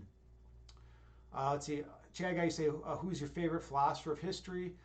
Yours is Socrates. Cool. Yeah, and Socrates never wrote anything himself. Everything is through Plato. Socrates actually believed that that the writing method was not actually the way to do philosophy. He said, philosophy should be done orally through an oral tradition. But then, Plato realized that, hey, we got to write this shit down. We got to write this shit down. Let's start some schools. Let's found the academy, right? Let's get some shit going, right? Because we want this to last, right? It's not, and I think that's a good point. My favorite philosopher throughout all of history is, I still go back to Parmenides, and he was before Socrates. It's crazy, I named my cat Parmenides after Parmenides, the philosopher. And Parmenides he's still the man. He is the father of metaphysics. He literally is the first person to go out and to try to construct a formalized argument, through logical means, and he just starts with the most simple concept, what is, and what is not, right? What exists, and what doesn't exist, doesn't exist. It's like, how do you argue with that, right? At any given time, what exists, and what doesn't exist, right? It's really ridiculous to even try to argue with that. And then he just goes there and has his inferences and draws his conclusions. Let's see, Tinderios, you say thanks. Well, the good thing is you can just take online courses, even on YouTube, and get full courses. By the way, what do you think about independent basic income? Dude, yeah, absolutely. It's amazing. Like Coursera, right? And then all the other ones that do the free online courses. It's crazy. I've taken some extra philosophy classes on Coursera. I took one on postmodernism because I come from the analytic philosophy tradition, so I have no continental philosophy awareness. Those of you who don't know, analytic philosophy is done in the U.S. and Britain primarily, and continental philosophy is done in the rest of Europe. And then there's Eastern philosophy as well, and but the analytic philosophy, scene doesn't look highly on or doesn't talk about like the French existentialists, doesn't talk about allowing contradiction within the system, things like that. That's more of the continental scene, but I wanted to get exposure to that, to Camus and Sartre, and so like that's why I went into that. And Darwin, actually, Darwin was changed the game, right? He was the man. I read his a bunch of his works. CT Connor, what do you think about the vaccine? Is it safe? You've heard a lot of stuff. I try to not get too political. And that's a very divisive. It's a very divisive thing. I'll just say the objective facts that I've heard. I mean, first of all, I believe in science. Do I believe that science points out truths in the universe? Well, it depends what you mean by universe. Science points out truths in the sensory world, like in the external world, like in the world, the what we'd call the normal world, right? The world we inhabit, right? So I think we can learn a lot from science, and science is basically saying that it's a safe thing to do, right? So if science is basically holding that the vaccine is safe, and it has the potential to save millions of lives, then it seems like a good thing. But at the end of the day, it's always up to the individual, right? It's up to the individual to think about it, to use their best judgment. And I have absolute faith in each and every one of you to really think about the issues, use your best judgment, and draw a conclusion based on rational thought. And that's all we can hope for from people, right? If we try to like pressure someone into adopting a certain viewpoint, it's just going to breed more intolerance and more hate. So just think about it yourself, right? Look at the research, look what's out there, look what the experts in the field are saying, and make sure they're experts. Also check out their credentials, right? Because there have been some people that have published some stuff on it that is just complete fabrication, right? There's a lot of nonsense. One of the things I'm most grateful for in my experience with science, I was molecular biology and psychology as an undergrad, and the thing that I learned the most from that experience, and that I'm most grateful for, was their ability, or was the teachers communicating with us to actually go out and read the actual primary literature. Go out and find the reputable journals that are published by like legit scientists, and like read those and actually read through the methodology and actually see if it makes sense. See if the methodology they're using makes sense, and like try to find errors and flaws in the methodology that they use, right? And that's the main thing. That's what I want here for everyone. I want you all to think for yourselves, right? I'm not going to tell you what to think. I'll explain my viewpoints on metaphysics and stuff like that, but yeah, that's just how it goes. Hey, Liquid Stealth is here. Good to see you. Yeah, and I hope you're doing well today. I hope you're doing awesome today. Everyone, check out Liquid Stealth, another fitness and health streamer on Twitch. We have such a great community of wonderful fitness and health streamers on Twitch. It's just really an awesome thing. Grateful that you're here. We're talking philosophy, and then we're going to be hopping into meditation pretty soon. We've been going at this for an hour and 20 minutes. And at some point, I always get to the point. Where I get sick and tired of hearing my voice. I don't want to hear my voice anymore after a certain point, So so yeah, that's kind of where it's at. And then we usually transition into the meditation. So that's kind of where we're at. Let's see where we're at. Chad Guy, you say when you're not allowed to question the vaccine or any topic, that's a red flag to not invest in it. I think you personally would never take it. Yeah, and that's your opinion. And all opinions are welcome. Everyone is welcome with their opinion, as long as it's not like a blatant like trolling, like asshole, rude thing to another human being that's just out of nowhere, right? People have their opinions, and the thing that I try to teach.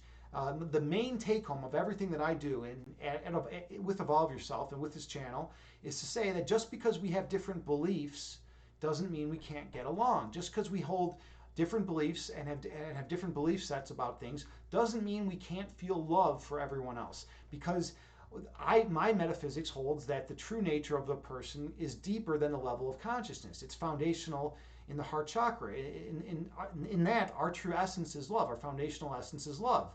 So that we can still feel unconditional love for everyone, even if they hold views that are drastically different than ours. So yeah, this is a free place, and we should be able to question things and think about things, right? And that's kind of part of what makes us human, right? We don't want to just be told what to do all day. Well, I mean, some people like to be told what to do, actually, so that's not even a good point. There's some people that would love to just be told what to do all day. But for the most part, it's like, yeah, just think about it. And my main thing, though, that I try to instill is just, make an informed decision, right? You hear everyone's viewpoint and then go, really make a rational, informed decision, whatever you choose to do. Let's see, where are we at? Chad guy, you said your neighbor got blood clots from it. He's a pilot for FedEx. Got blood clots from it. Yeah, I mean it's crazy, right? I don't know. I don't know all of the research on the whole blood clotting thing from vaccines and whatnot. Whether that actually is a thing, or whether it's a serious thing, or whether it just happens super infrequently. Like, I mean, if it happens like once out of like every 100 million people, and it's gonna save like millions of lives, then it's just like well, you just kind of go with it, and you don't need to worry about it too much. But if it's something that happens like quite frequently, then yeah, that's definitely because you always have to see. It's a balance, right? You got to see like what do the risks outweigh the rewards? Like does like there's a streamer on Twitch here. I'm not going to give his name because it's personal information, but he just mentioned earlier today actually that his uncle is now on his deathbed from COVID. And I mean, that's fucking scary, right? His uncle is literally, they just filled him up with morphine because he's dying and there's nothing they can do, and they figure they just give him a peaceful death. I mean, how crazy is that, right? So it's like people and I have friends that work in the medical field, and it's madness. They're just there were times where you'd see just people lined up in the hallways in Chicago hospitals, because they didn't even have like rooms for the people, So yeah, it's the whole situation. The whole situation has gotten crazy.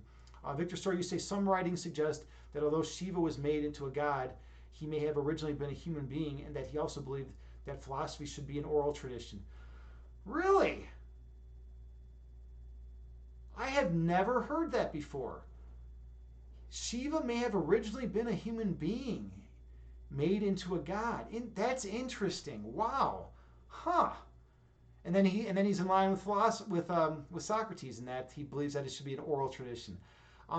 But that goes into the whole Socratic method, right? And there is something so beautiful, Victor Story, and everyone else. There's something so beautiful about engaging in a philosophical discourse, a back and forth, with another person, and asking questions, and trying to get to the pursuit of truth.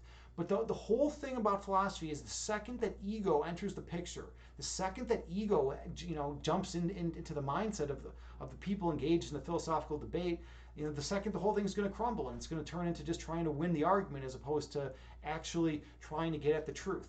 The best scientists and the best philosophers are the ones who are actually happy if they lose an argument and end up or lose a debate, but have learned something in the process.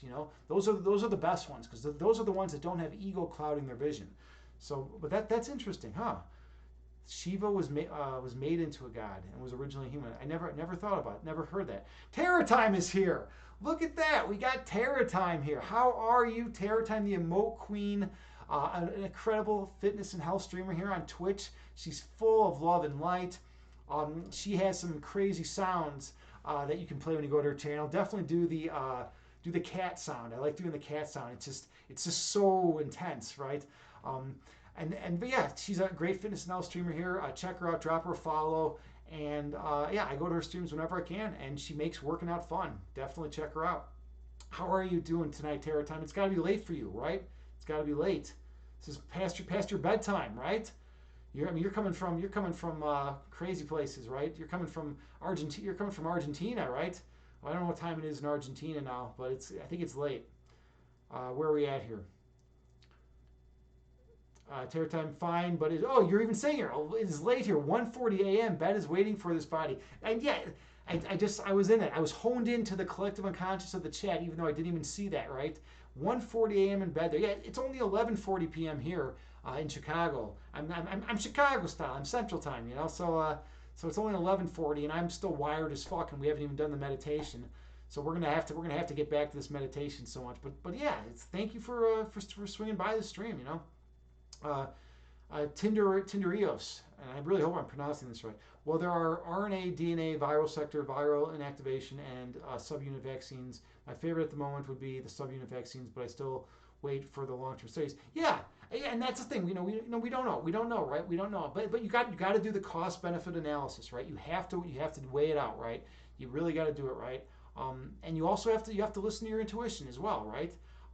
I would say that it's just better to actually do the. It sounds like you've done the research, right? You've done the research, which is good, and that's all that I can ask, of anyone, to actually, go in and, like, investigate and explore themselves, right? Because that's how we grow as human beings. That's how we evolve. The whole point of Evolve Yourself, the channel, is to teach people, to think for themselves, and to question the foundational structures of society that hold us and bind us. So yeah, it's interesting. All right. Would I consider doing live debate on Discord? Possibly. It's possibly something I would do with us or random streamers too. Yeah, I mean that's something. Yeah, actually, I don't know if you know this. Let me actually type in the Discord command right here. I just created my Discord about like a week ago.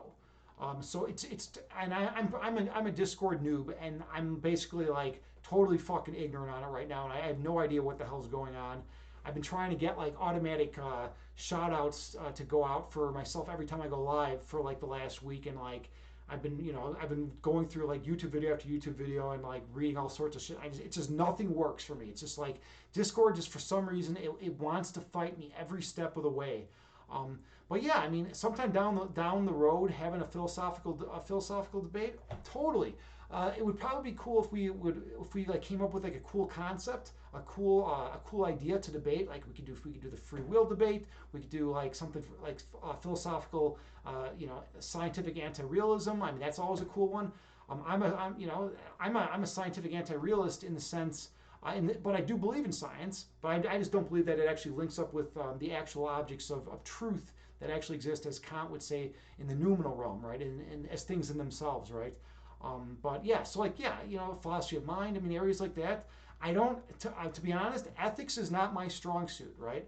So if you wanted to have a philosophical debate about like, ethics, or if you wanted a discussion about ethics, I would not be able to contribute very much.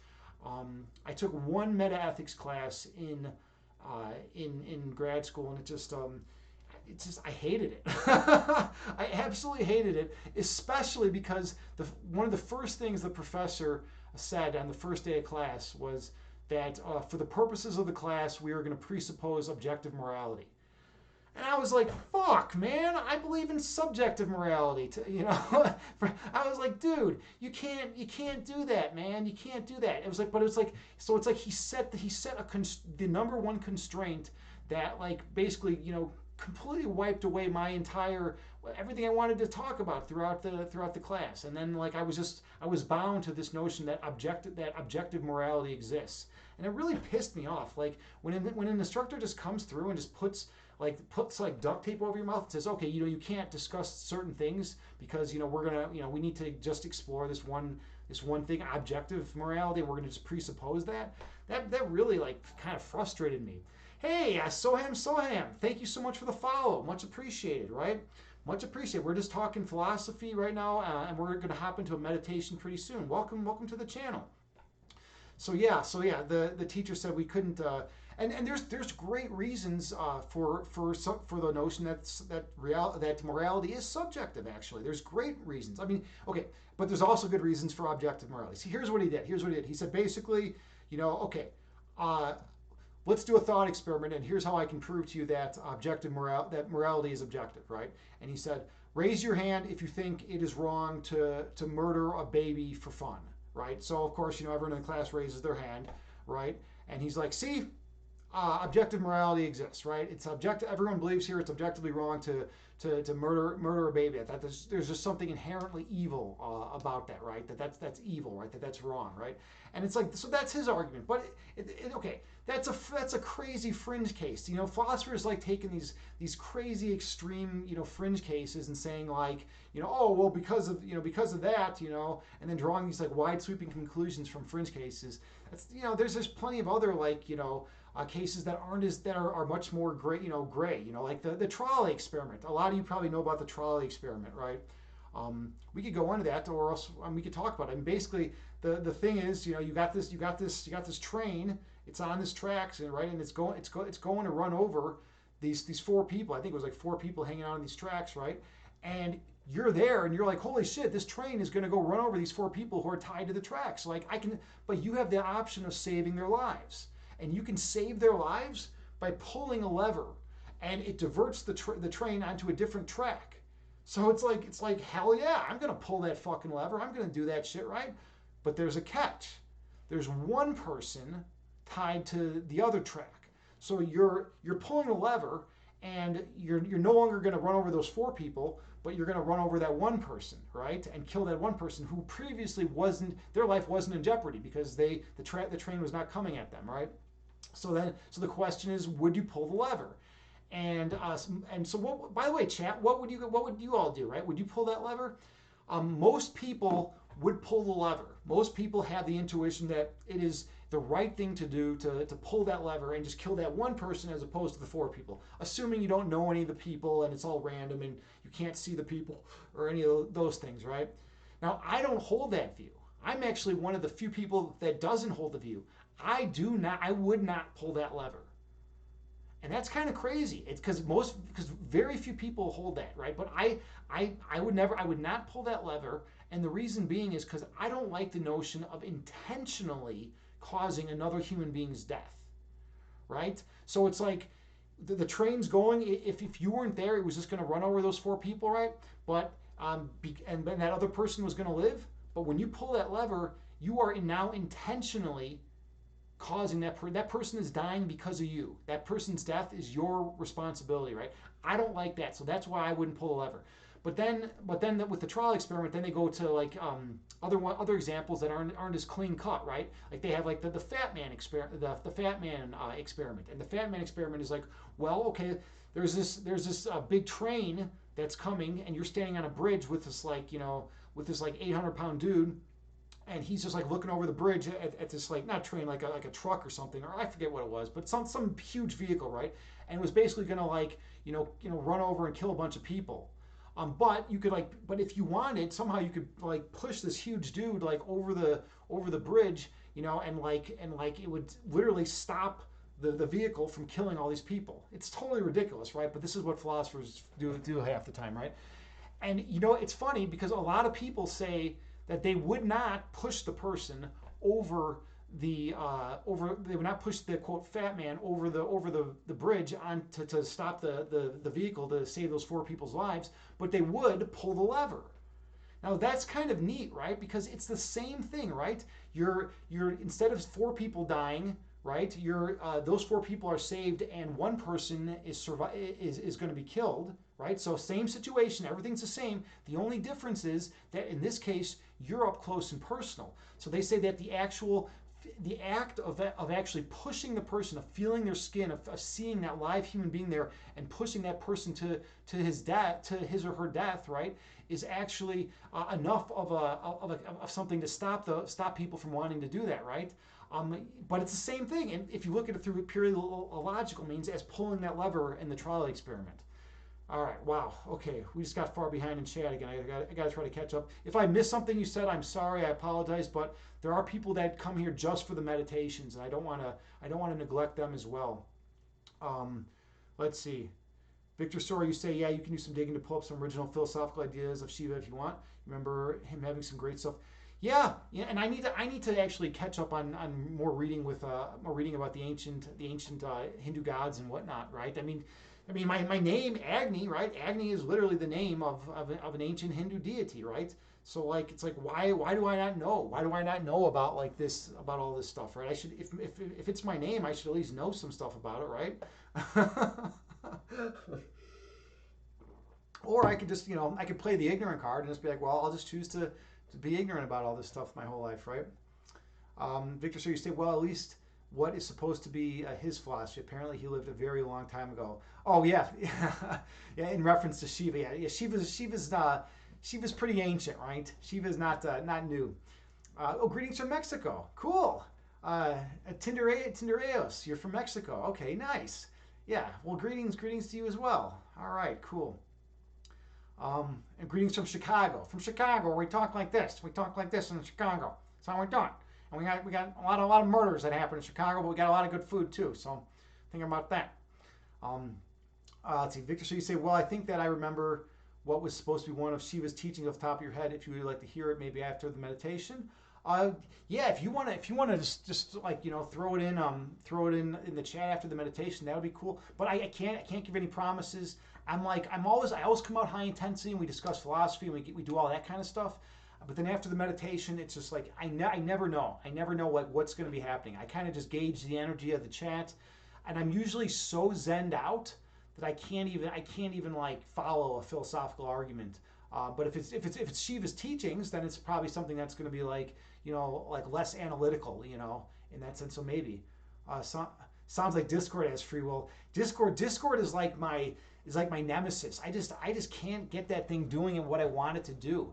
I don't know why I find it so overwhelming. It's like it just is though. It's just for me. It's like Discord. It's like punching me in the face. It's like clawing my eyes out. It's like a crazy thing. But definitely check out my Discord.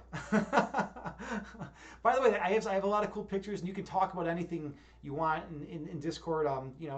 Type stuff in. I try to respond daily to everything that people say. And that's a cool place to share ideas. And yeah, we can do voice chat sometimes. Chad, you say maybe the instructor was using a blindfolded training to increase everyone's mind by limiting your thoughts to one piece of argument. Yeah, I mean, to be honest, I think this professor just had a reputation of being a dick. So I just think he was being a dick. No, I'm kidding. But I don't know. I don't know why. I think he basically he had some books. He just wanted to assume that morality was objective, and then go from there. Because here's the thing. I get why he did it, right? He basically wanted to say, okay, there's these lines of thought, right, that are really deep, and that we won't have time to explore fully if we have to go through the whole subjective objective debate, right? So that's why he did it. So I get it, right? But it's just ethics does not interest me when we're not even allowed to hold the notion that it might be subjective. And if you look at cultural relativism, I mean that's a really strong argument in favor of subjective morality, right? I mean, not just cultural relativism, but temporal relativism as well, right? If you look at that, look at how things change over time, right? Look at how different values change over time and between cultures, right? I mean, what in Afghanistan right now, women are like being treated like garbage, right? But that's like their current like the Taliban's thing, right? And there's other cultures where women don't have don't have the rights that men have and things like that. And in America, from an American standpoint, USA standpoint, it's like we're like, oh my God, this is horrific. This is horrific. We need to like step in. We need to like act. And then and then they think what we do is horrific. And so it's like it's crazy, right? But then again, it's like these are human beings. So it's just a murky thing. But then there's things like 2,000 years ago, I mean, some of the natural things that people thought were the right things to do were like considered were fucking craziness, right? And even 100 years ago, right? We were giving people lobotomies, right? And we thought that was the right thing to do, So like, are there steadfast right and wrongs, or is it just basically relative to whatever is in vogue at the time? And that's kind of how it is. Philosophy, and not just philosophy, all of the ideas in culture are simply at a given time are simply what's in vogue. It's a fucking fashion show. I actually wrote a poem once called Fashion Show, and how like I felt like I couldn't, because like when I was in grad school, I couldn't talk about certain concepts. There were certain issues, there were certain philosophical notions that you were not even allowed to discuss because they were considered like not in vogue. They were not in fashion. Like panpsychism. If you go to an analytic philosophy program and you try talking about panpsychism, I mean they're just gonna immediately like tell you to shut up, right? And so like it's crazy, So yeah, I don't know. I kind of am a cultural relativist, and I believe that I believe in cultural relativism, and I believe that morality is subjective. especially from the context of eternity. I mean, if you look at it from like the biggest picture, right, from the context of all that has ever existed and all that ever will exist, it just seems really weird to like think that like that these little human beings that are walking around the planet like are doing things that are right and wrong. My notion is that everything just is. That there's just one substance. It's a monist state. We're in monism. We actually never left. We never left the state of perfect oneness. We never left that state of perfect monism. But we're perceiving things through a dualistic lens, and it's basically fucking everything up. Because we're perceiving things incorrectly. We're not perceiving the world as it should be. We're seeing the shadows on Plato's cave wall, right? We're seeing the shadows on the wall. We're not seeing the actual things as they actually are. So basically all we're seeing is representations of things, and then we see polarities and opposites and all these other things that just don't make sense from the bigger context of eternity. So that's my view on the whole thing. Where are we at here? Oh my God, I'm falling behind a little bit more. I think it's much better to argue for morality from premises of what the nature of right and wrong must be, which may dig a little deeper and catch subtleties. Yeah, that's fair. You would pull the lever if less people would die. So you would pull the lever if less people die, and that's the general gist. Hey, thank you so much for the subscription. Wow, Tindereos, thank you so much, much appreciated. Right, and it's funny. Right as I read your line, now you'd pull. Yeah, and most people would. I think it was something like 96% of people would pull the lever if less people would die.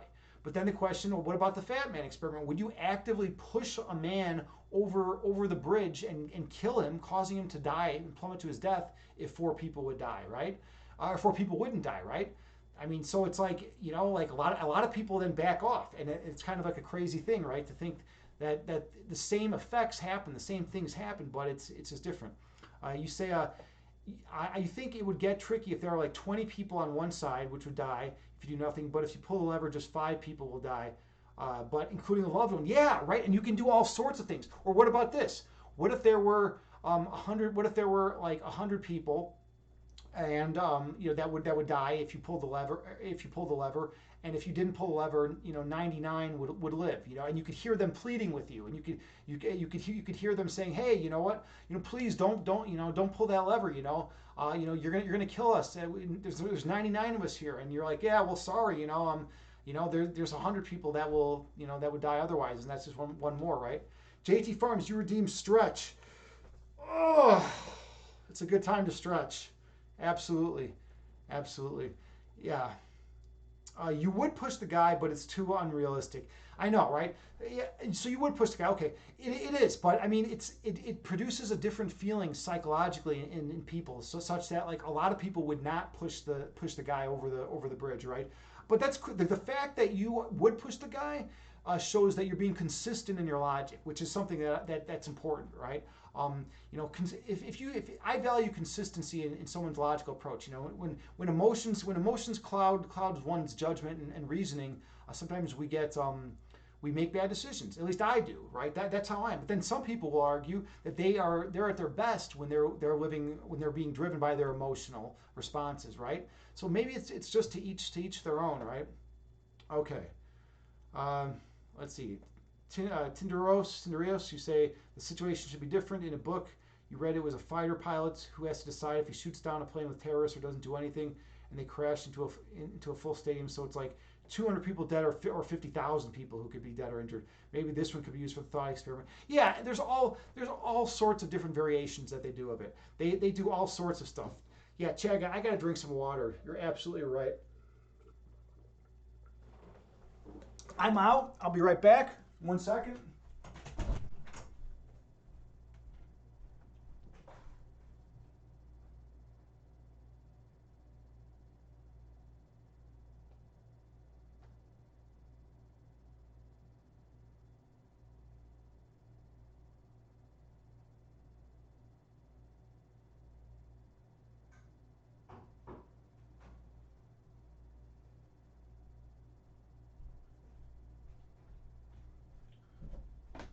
All right, we're back. We're back here.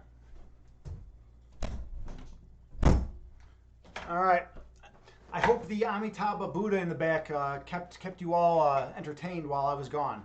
The Amitabha Buddha basically keeps the show rolling while I'm away from it. Where are we at here? Victor Sir, you say that reminds me of some of the lyrics from Tool's Third Eye. Tool's one of my favorite bands of all time. Third Eye is one of my favorite songs of all time. Hey, Broken Unicorn, you're now following. Thank you so much. Broken Unicorn, you're an awesome streamer here on Twitch, right? I've been seeing you around. It's good to see you here. Definitely thank you for the congrats. Yeah. I got the 200 follows. It's I was saying earlier, typically like the first 50 followers, then 100, and then 200, and like 500 and 1,000 are always like those marks that people shoot for, right? So like yeah, it's pretty nice. It's pretty nice to actually reach that mark. And I'm just gonna keep going. I'm just gonna keep coming here. I've streamed as much as I can. I wasn't gonna stream tonight, but I decided I made a last minute change to actually stream tonight. We're talking about we're doing philosophy talk right now, and we actually were just about to break into some of the stuff from Tool's Third Eye. Tool's a phenomenal band. I love that band, right? And yeah, that song Third Eye has had a major impact on me when I was younger when I heard it. All right, where are we at here? Oh, okay. I think we're getting, let's see. We have one more thing to go through. A beautiful emote sunrise. Thank you for that. And Tindereos, you say in the book, the pilot of the Eurofighter shoots down the plane without permission, and then they have to discuss what kind of sentence he gets. Yeah, right. And yeah, and there's all sorts of philosophical thought experiments that they call them thought experiments, and that's what they do, just to try to get people to think more. That's the whole point of philosophy. We want people to think more, to question things, and to kind of dig deeper into the issues that exist in our world. And I think this is the perfect segue now into our meditation. I'm all high intensity. I come out super high intensity. I have my bananas here, right? Everyone knows that's who comes to my streams often. I get hamstring cramps because I do a ton of Bikram yoga and I'm always working out and whatnot. And even though I'm like pumping myself full of electrolytes all day, when you're in a 90-minute, 105-degree Bikram yoga class, you just sweat it all out. All your nutrients and minerals, you just sweat it out, and you feel great, but like at the same time, you gotta replenish. So there's a chance during the meditation I get a hamstring cramp, and that's where these bananas will come in handy. I'll start eating bananas and screaming like a 5-year-old girl on the floor.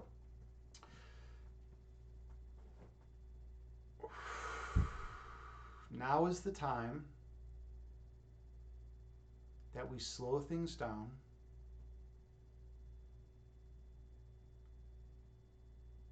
and we resolve to come to a place of perfect peace and stillness.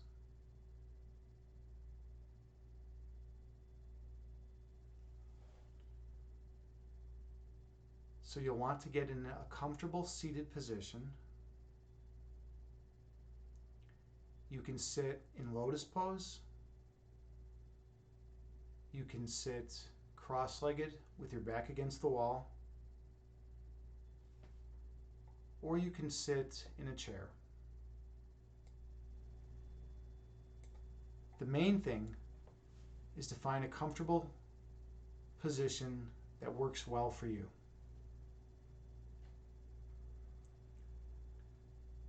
Sitting with good posture,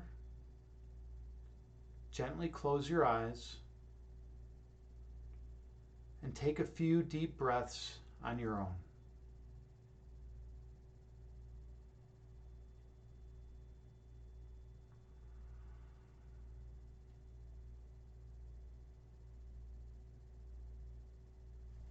And I have a Buddhist chant that I play that has a chime that goes off every 2 seconds. And you can use that to help regulate your breath counts. Take a few more deep breaths on your own.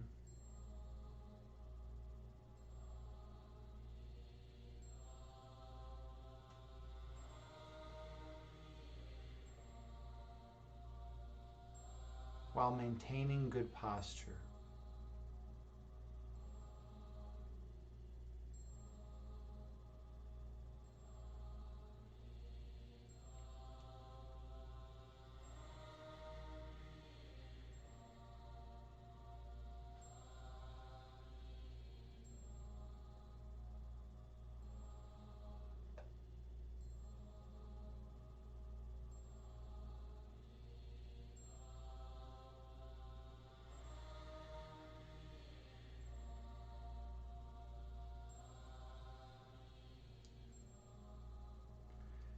Inhale through your nose, gently raising your belly.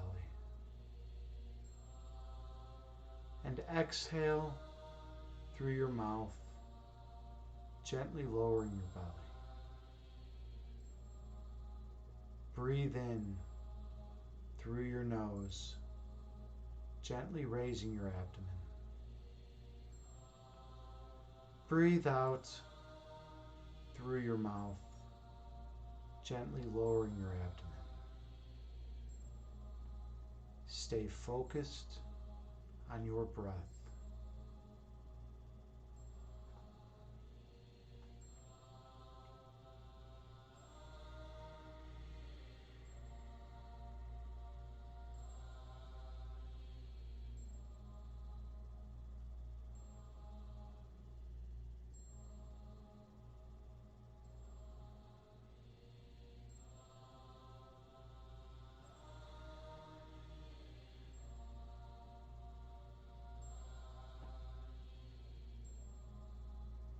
Inhale, gently raising your belly.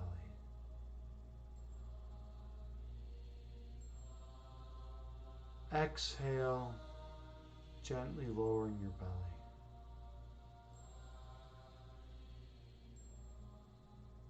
Breathe in, gently raising your abdomen.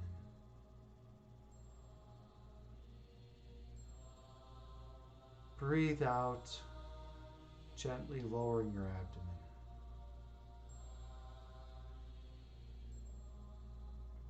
Keep your attention on your breath count.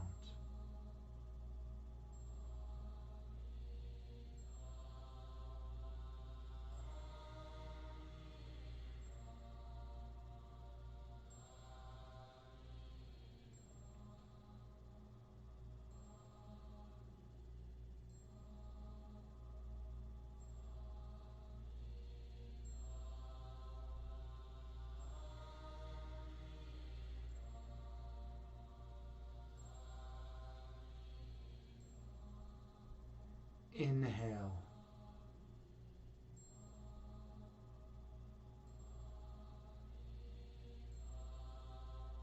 Exhale.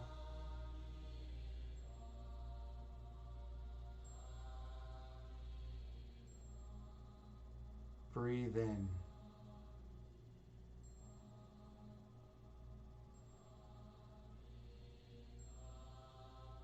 Breathe out.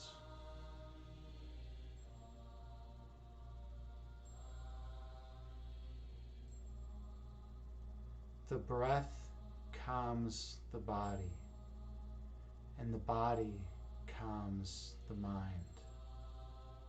Keep your awareness on your breath count.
Visualize yourself sitting on a mountaintop, watching the clouds move beneath you.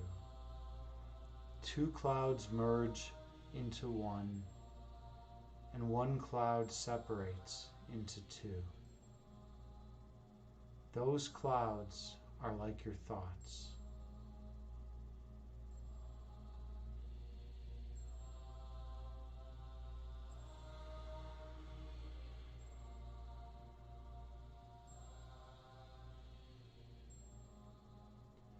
Inhale through your nose, raising your belly. Exhale through your mouth, lowering your belly. Breathe in through your nose, gently raising your abdomen. Breathe out through your mouth, gently lowering your abdomen. Stay focused on your breath.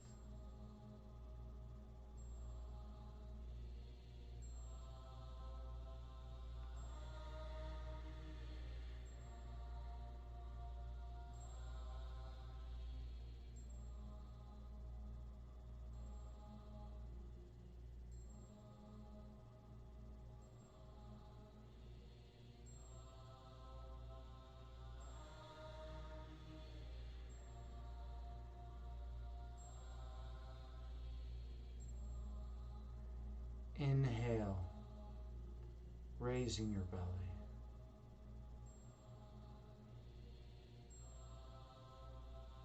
Exhale, lowering your belly.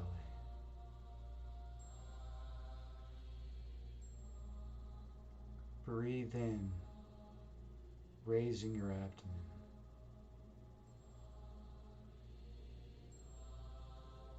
Breathe out, lowering your abdomen.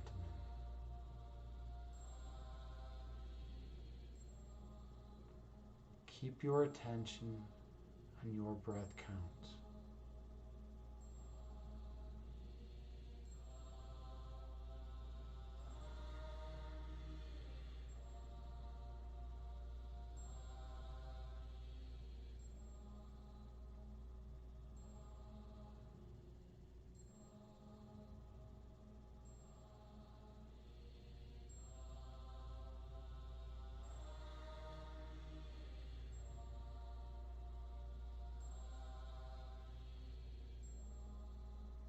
Inhale.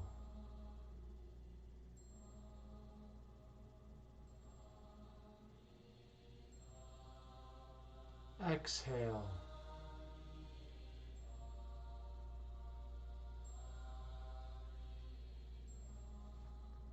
Breathe in.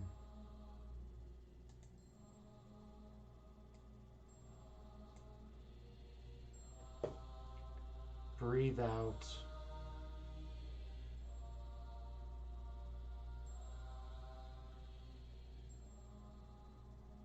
The breath calms the body, and the body calms the mind. Be mindful of your breath.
When thoughts arise in your mind, visualize them as clouds moving through the sky and disappearing over the horizon. And return your awareness to your breath.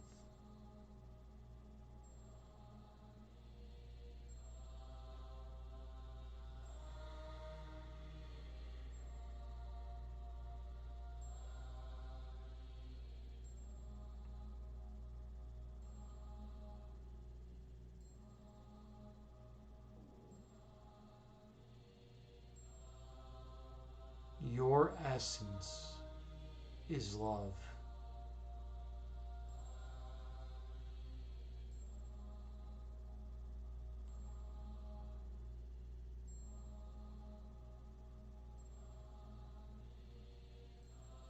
The manifestation of love is light.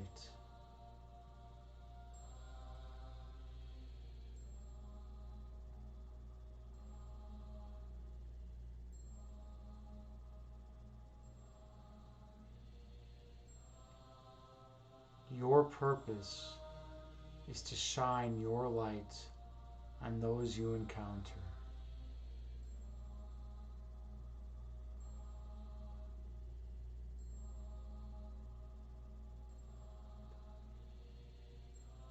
And awaken the inner light within them.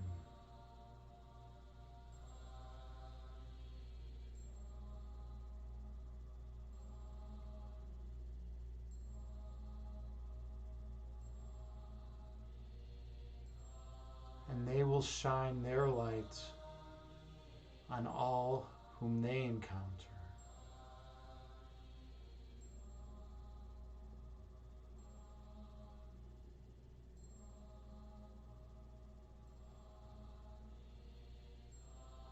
Until all of humanity is lit once again. Inhale.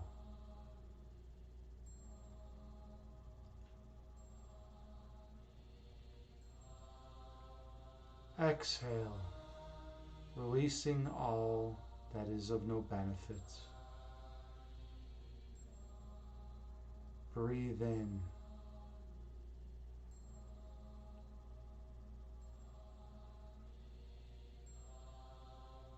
Breathe out, releasing all that does not serve you well.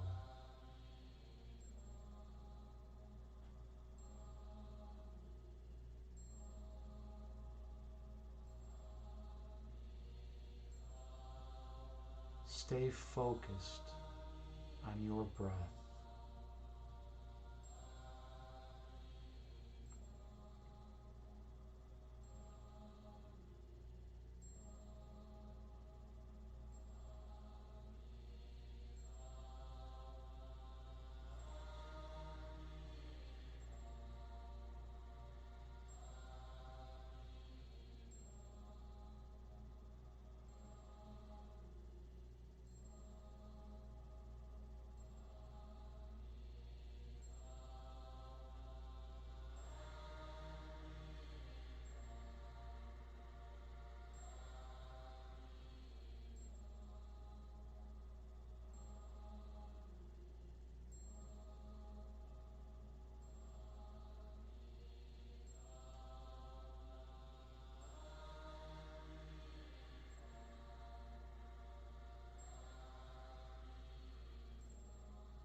When thoughts arise in your mind, visualize them as clouds, watching them move through the sky and disappear over the horizon. And return your focus to your breath count.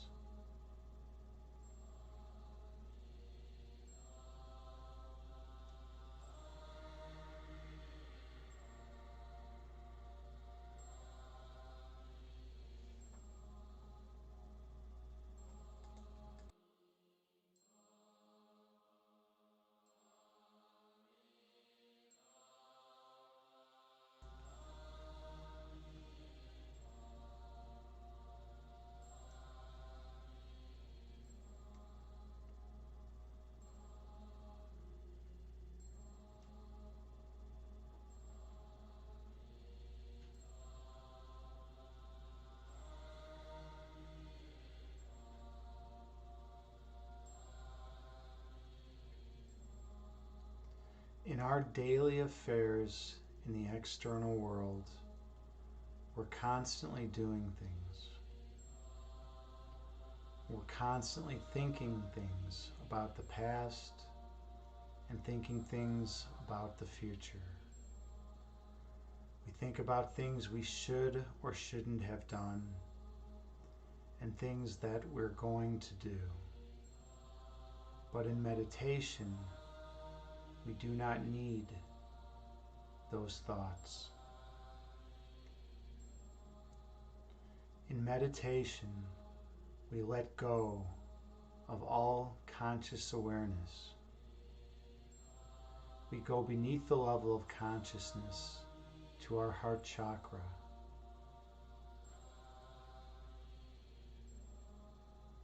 We feel the love radiating from that region. We feel the warmth that love exudes. Inhale.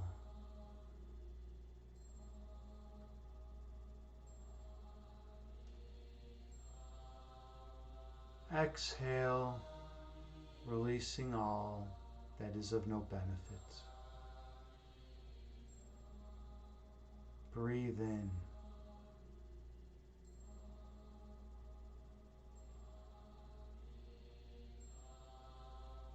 Breathe out, releasing all that does not serve you well. Your essence is love.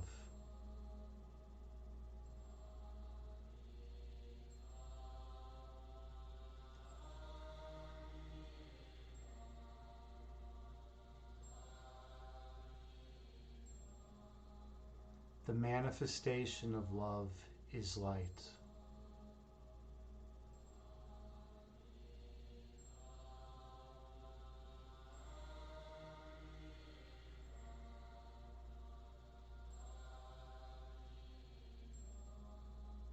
Your purpose is to shine your light on others.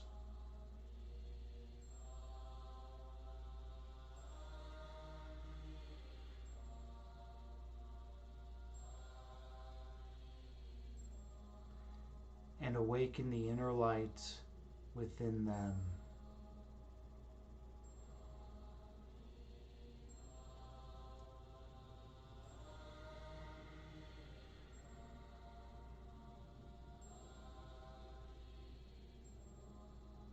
And they will shine their light on all whom they encounter.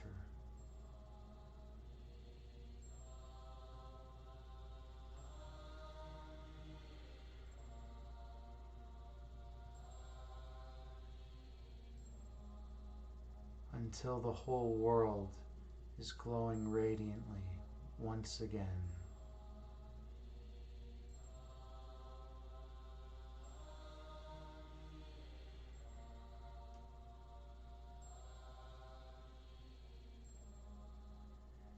Inhale, allowing your vessel to fill with love and light. Exhale, releasing any stress and tension from your body. Inhale, filling your empty vessel with the most beautiful radiant glow. Exhale, releasing all stress and worry from the body's presence. Stay focused on your breath count.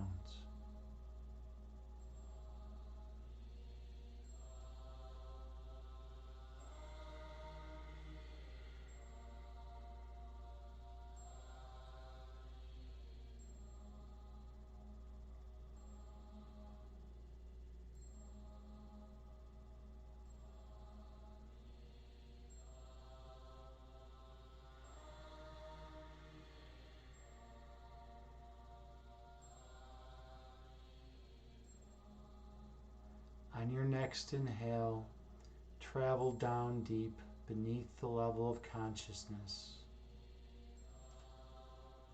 to the region of your heart chakra.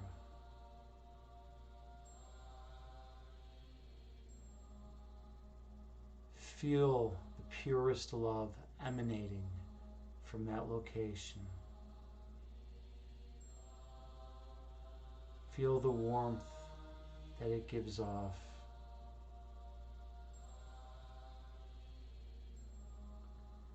Feel the pulsating and vibrating from that location. Feel the oneness with all of creation.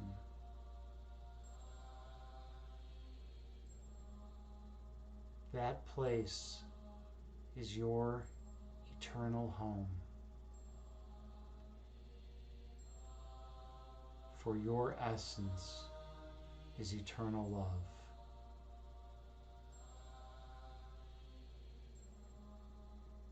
Inhale, delving deep into that love. Exhale, releasing any ego that obstructs your vision of that love. Inhale, going even deeper into that place of perfect monism. Exhale, releasing all stress and tension from your body. You are pure love.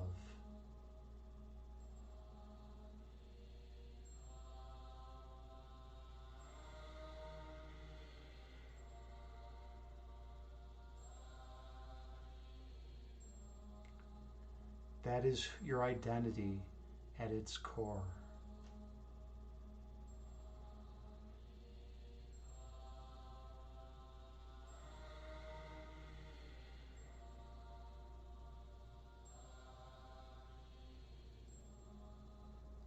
Everyone else has the same foundational essence as you do.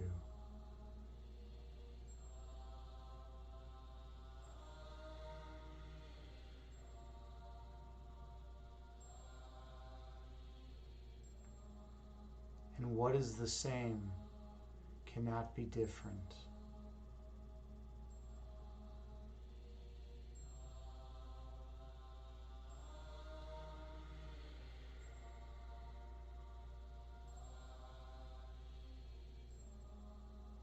In meditation, we go beneath the level of ego consciousness.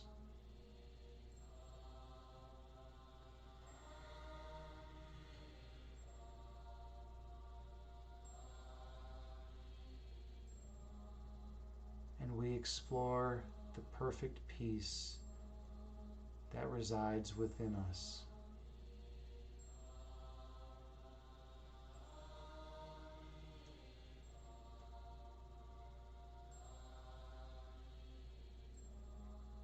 That place of perfect love where we are one.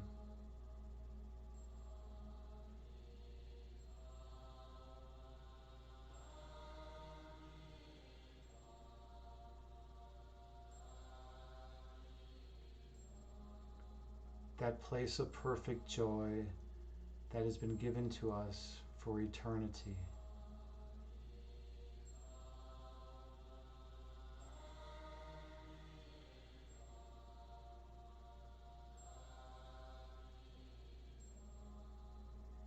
Inhale, searching through that perfect love for its center point. And exhale, exploring the region around that center. Breathe in, traveling deep down into that center point. Exhale, releasing any ego that would keep you from that perfect place of oneness. Inhale, really finding that perfect center within you. And exhale, when you're ready, go on through.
Once you've gone on through the center points, you realize who you truly are.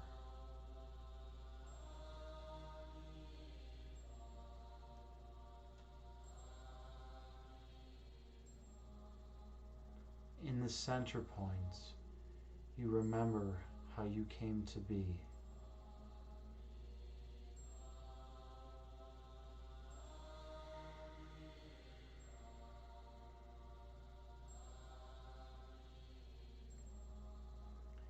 In your center, you remember what you are.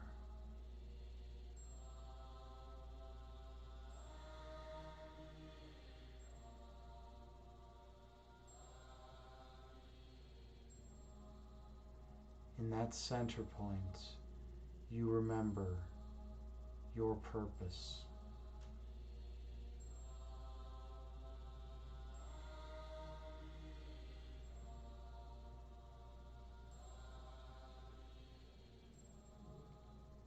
At the center of your being, you exist in perfect monism, one with all of creation. You feel the love and joy that emanate from that location, and you identify with that perfect love and perfect peace. And you realize that you flow from the source of creation, and that is your eternal home.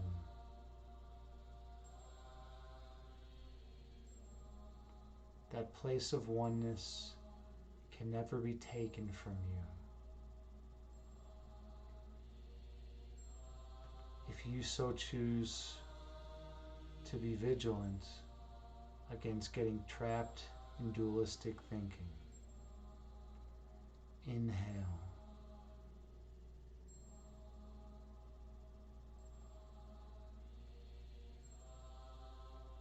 Exhale, releasing all that does not serve you well. Breathe in.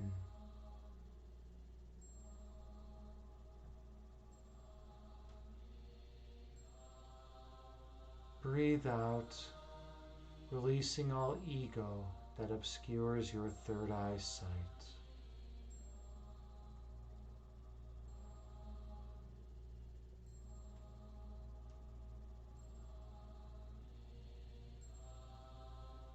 Your essence is love.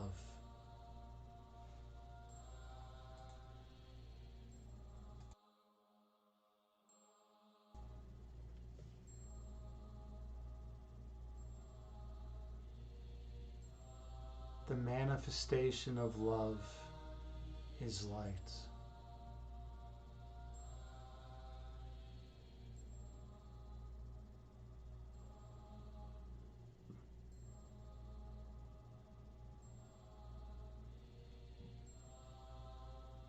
Your purpose is to shine your light on others.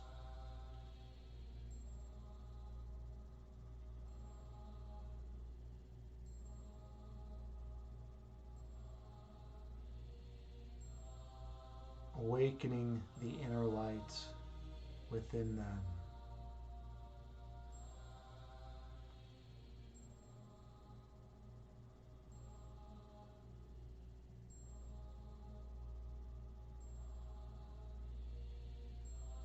And they will shine their light on all whom they encounter.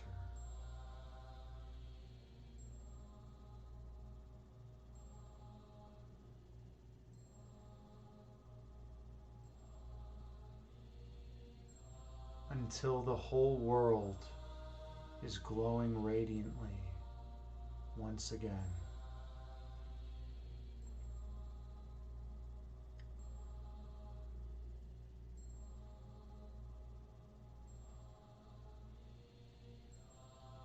that point, the space-time paradigm will collapse.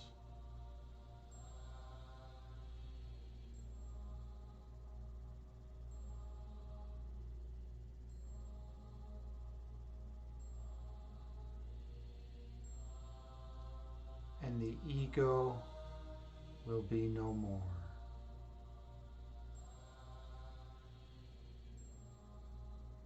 For the ego is division. It separates us from our fellow human beings, and that cannot exist within truth.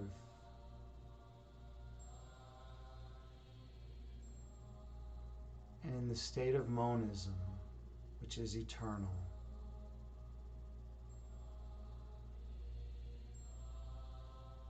there can be only oneness.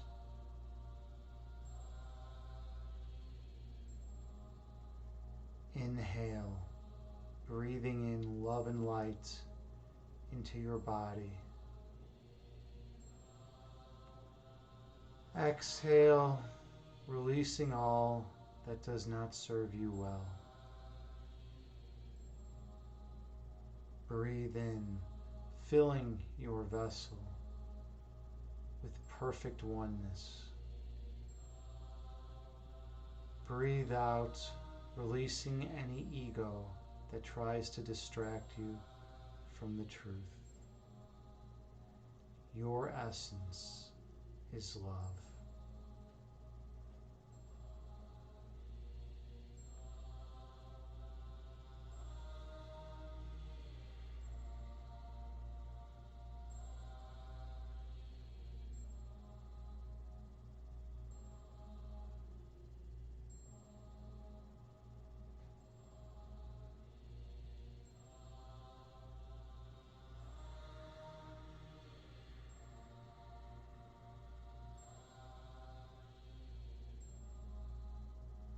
On your next inhale, take the deepest breath of the day. And as you exhale, release all stress and tension from your being. Breathe in again, taking an even deeper breath.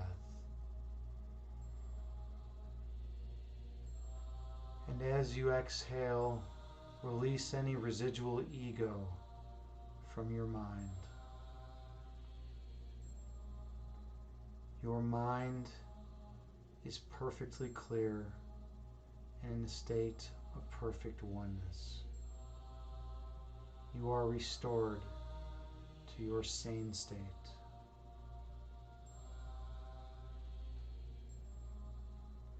Gently open your eyes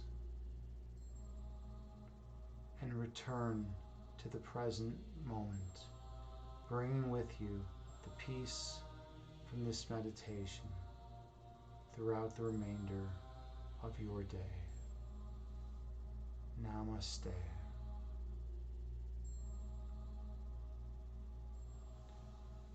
Thank you so much for sharing the sacred space with me, for doing the work of meditation to improve yourself and to have more abundance and peace in your life.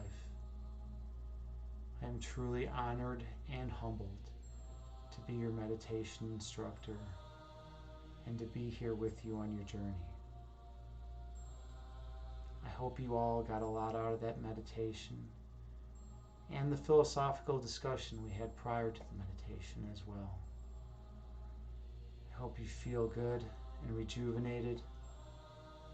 Thank you so much for being here with me. How was that for everyone? How was that? I can tell you that I feel a lot more peaceful and a lot more centered than I did prior to the meditation. It feels good. It feels good to come back to that place of oneness. Oh, thank you, Subi Blue. Thank you. I'm grateful. I'm grateful that you got something out of the meditation. I mean, this is the work. This is the most important work we can do in our lives. to really remember who we are, and to let all the craziness of the external world go and just come back to that place of pure love within us. Because until we feel that place of pure love within us, we can't share that love with others. We can't heal and mend our relationships with others that have gotten pulled apart through divisiveness of the ego. So in meditation, we can bring it all together and unify. It's a unifying force. So thank you so much for being here with this meditation. Victor Story, you said you may have to go. Your cat wants to sleep. You're free to go whenever you want. Absolutely. And cats are wild. Cats are wild. The cat wants to sleep. Sometimes you got to listen to the cat.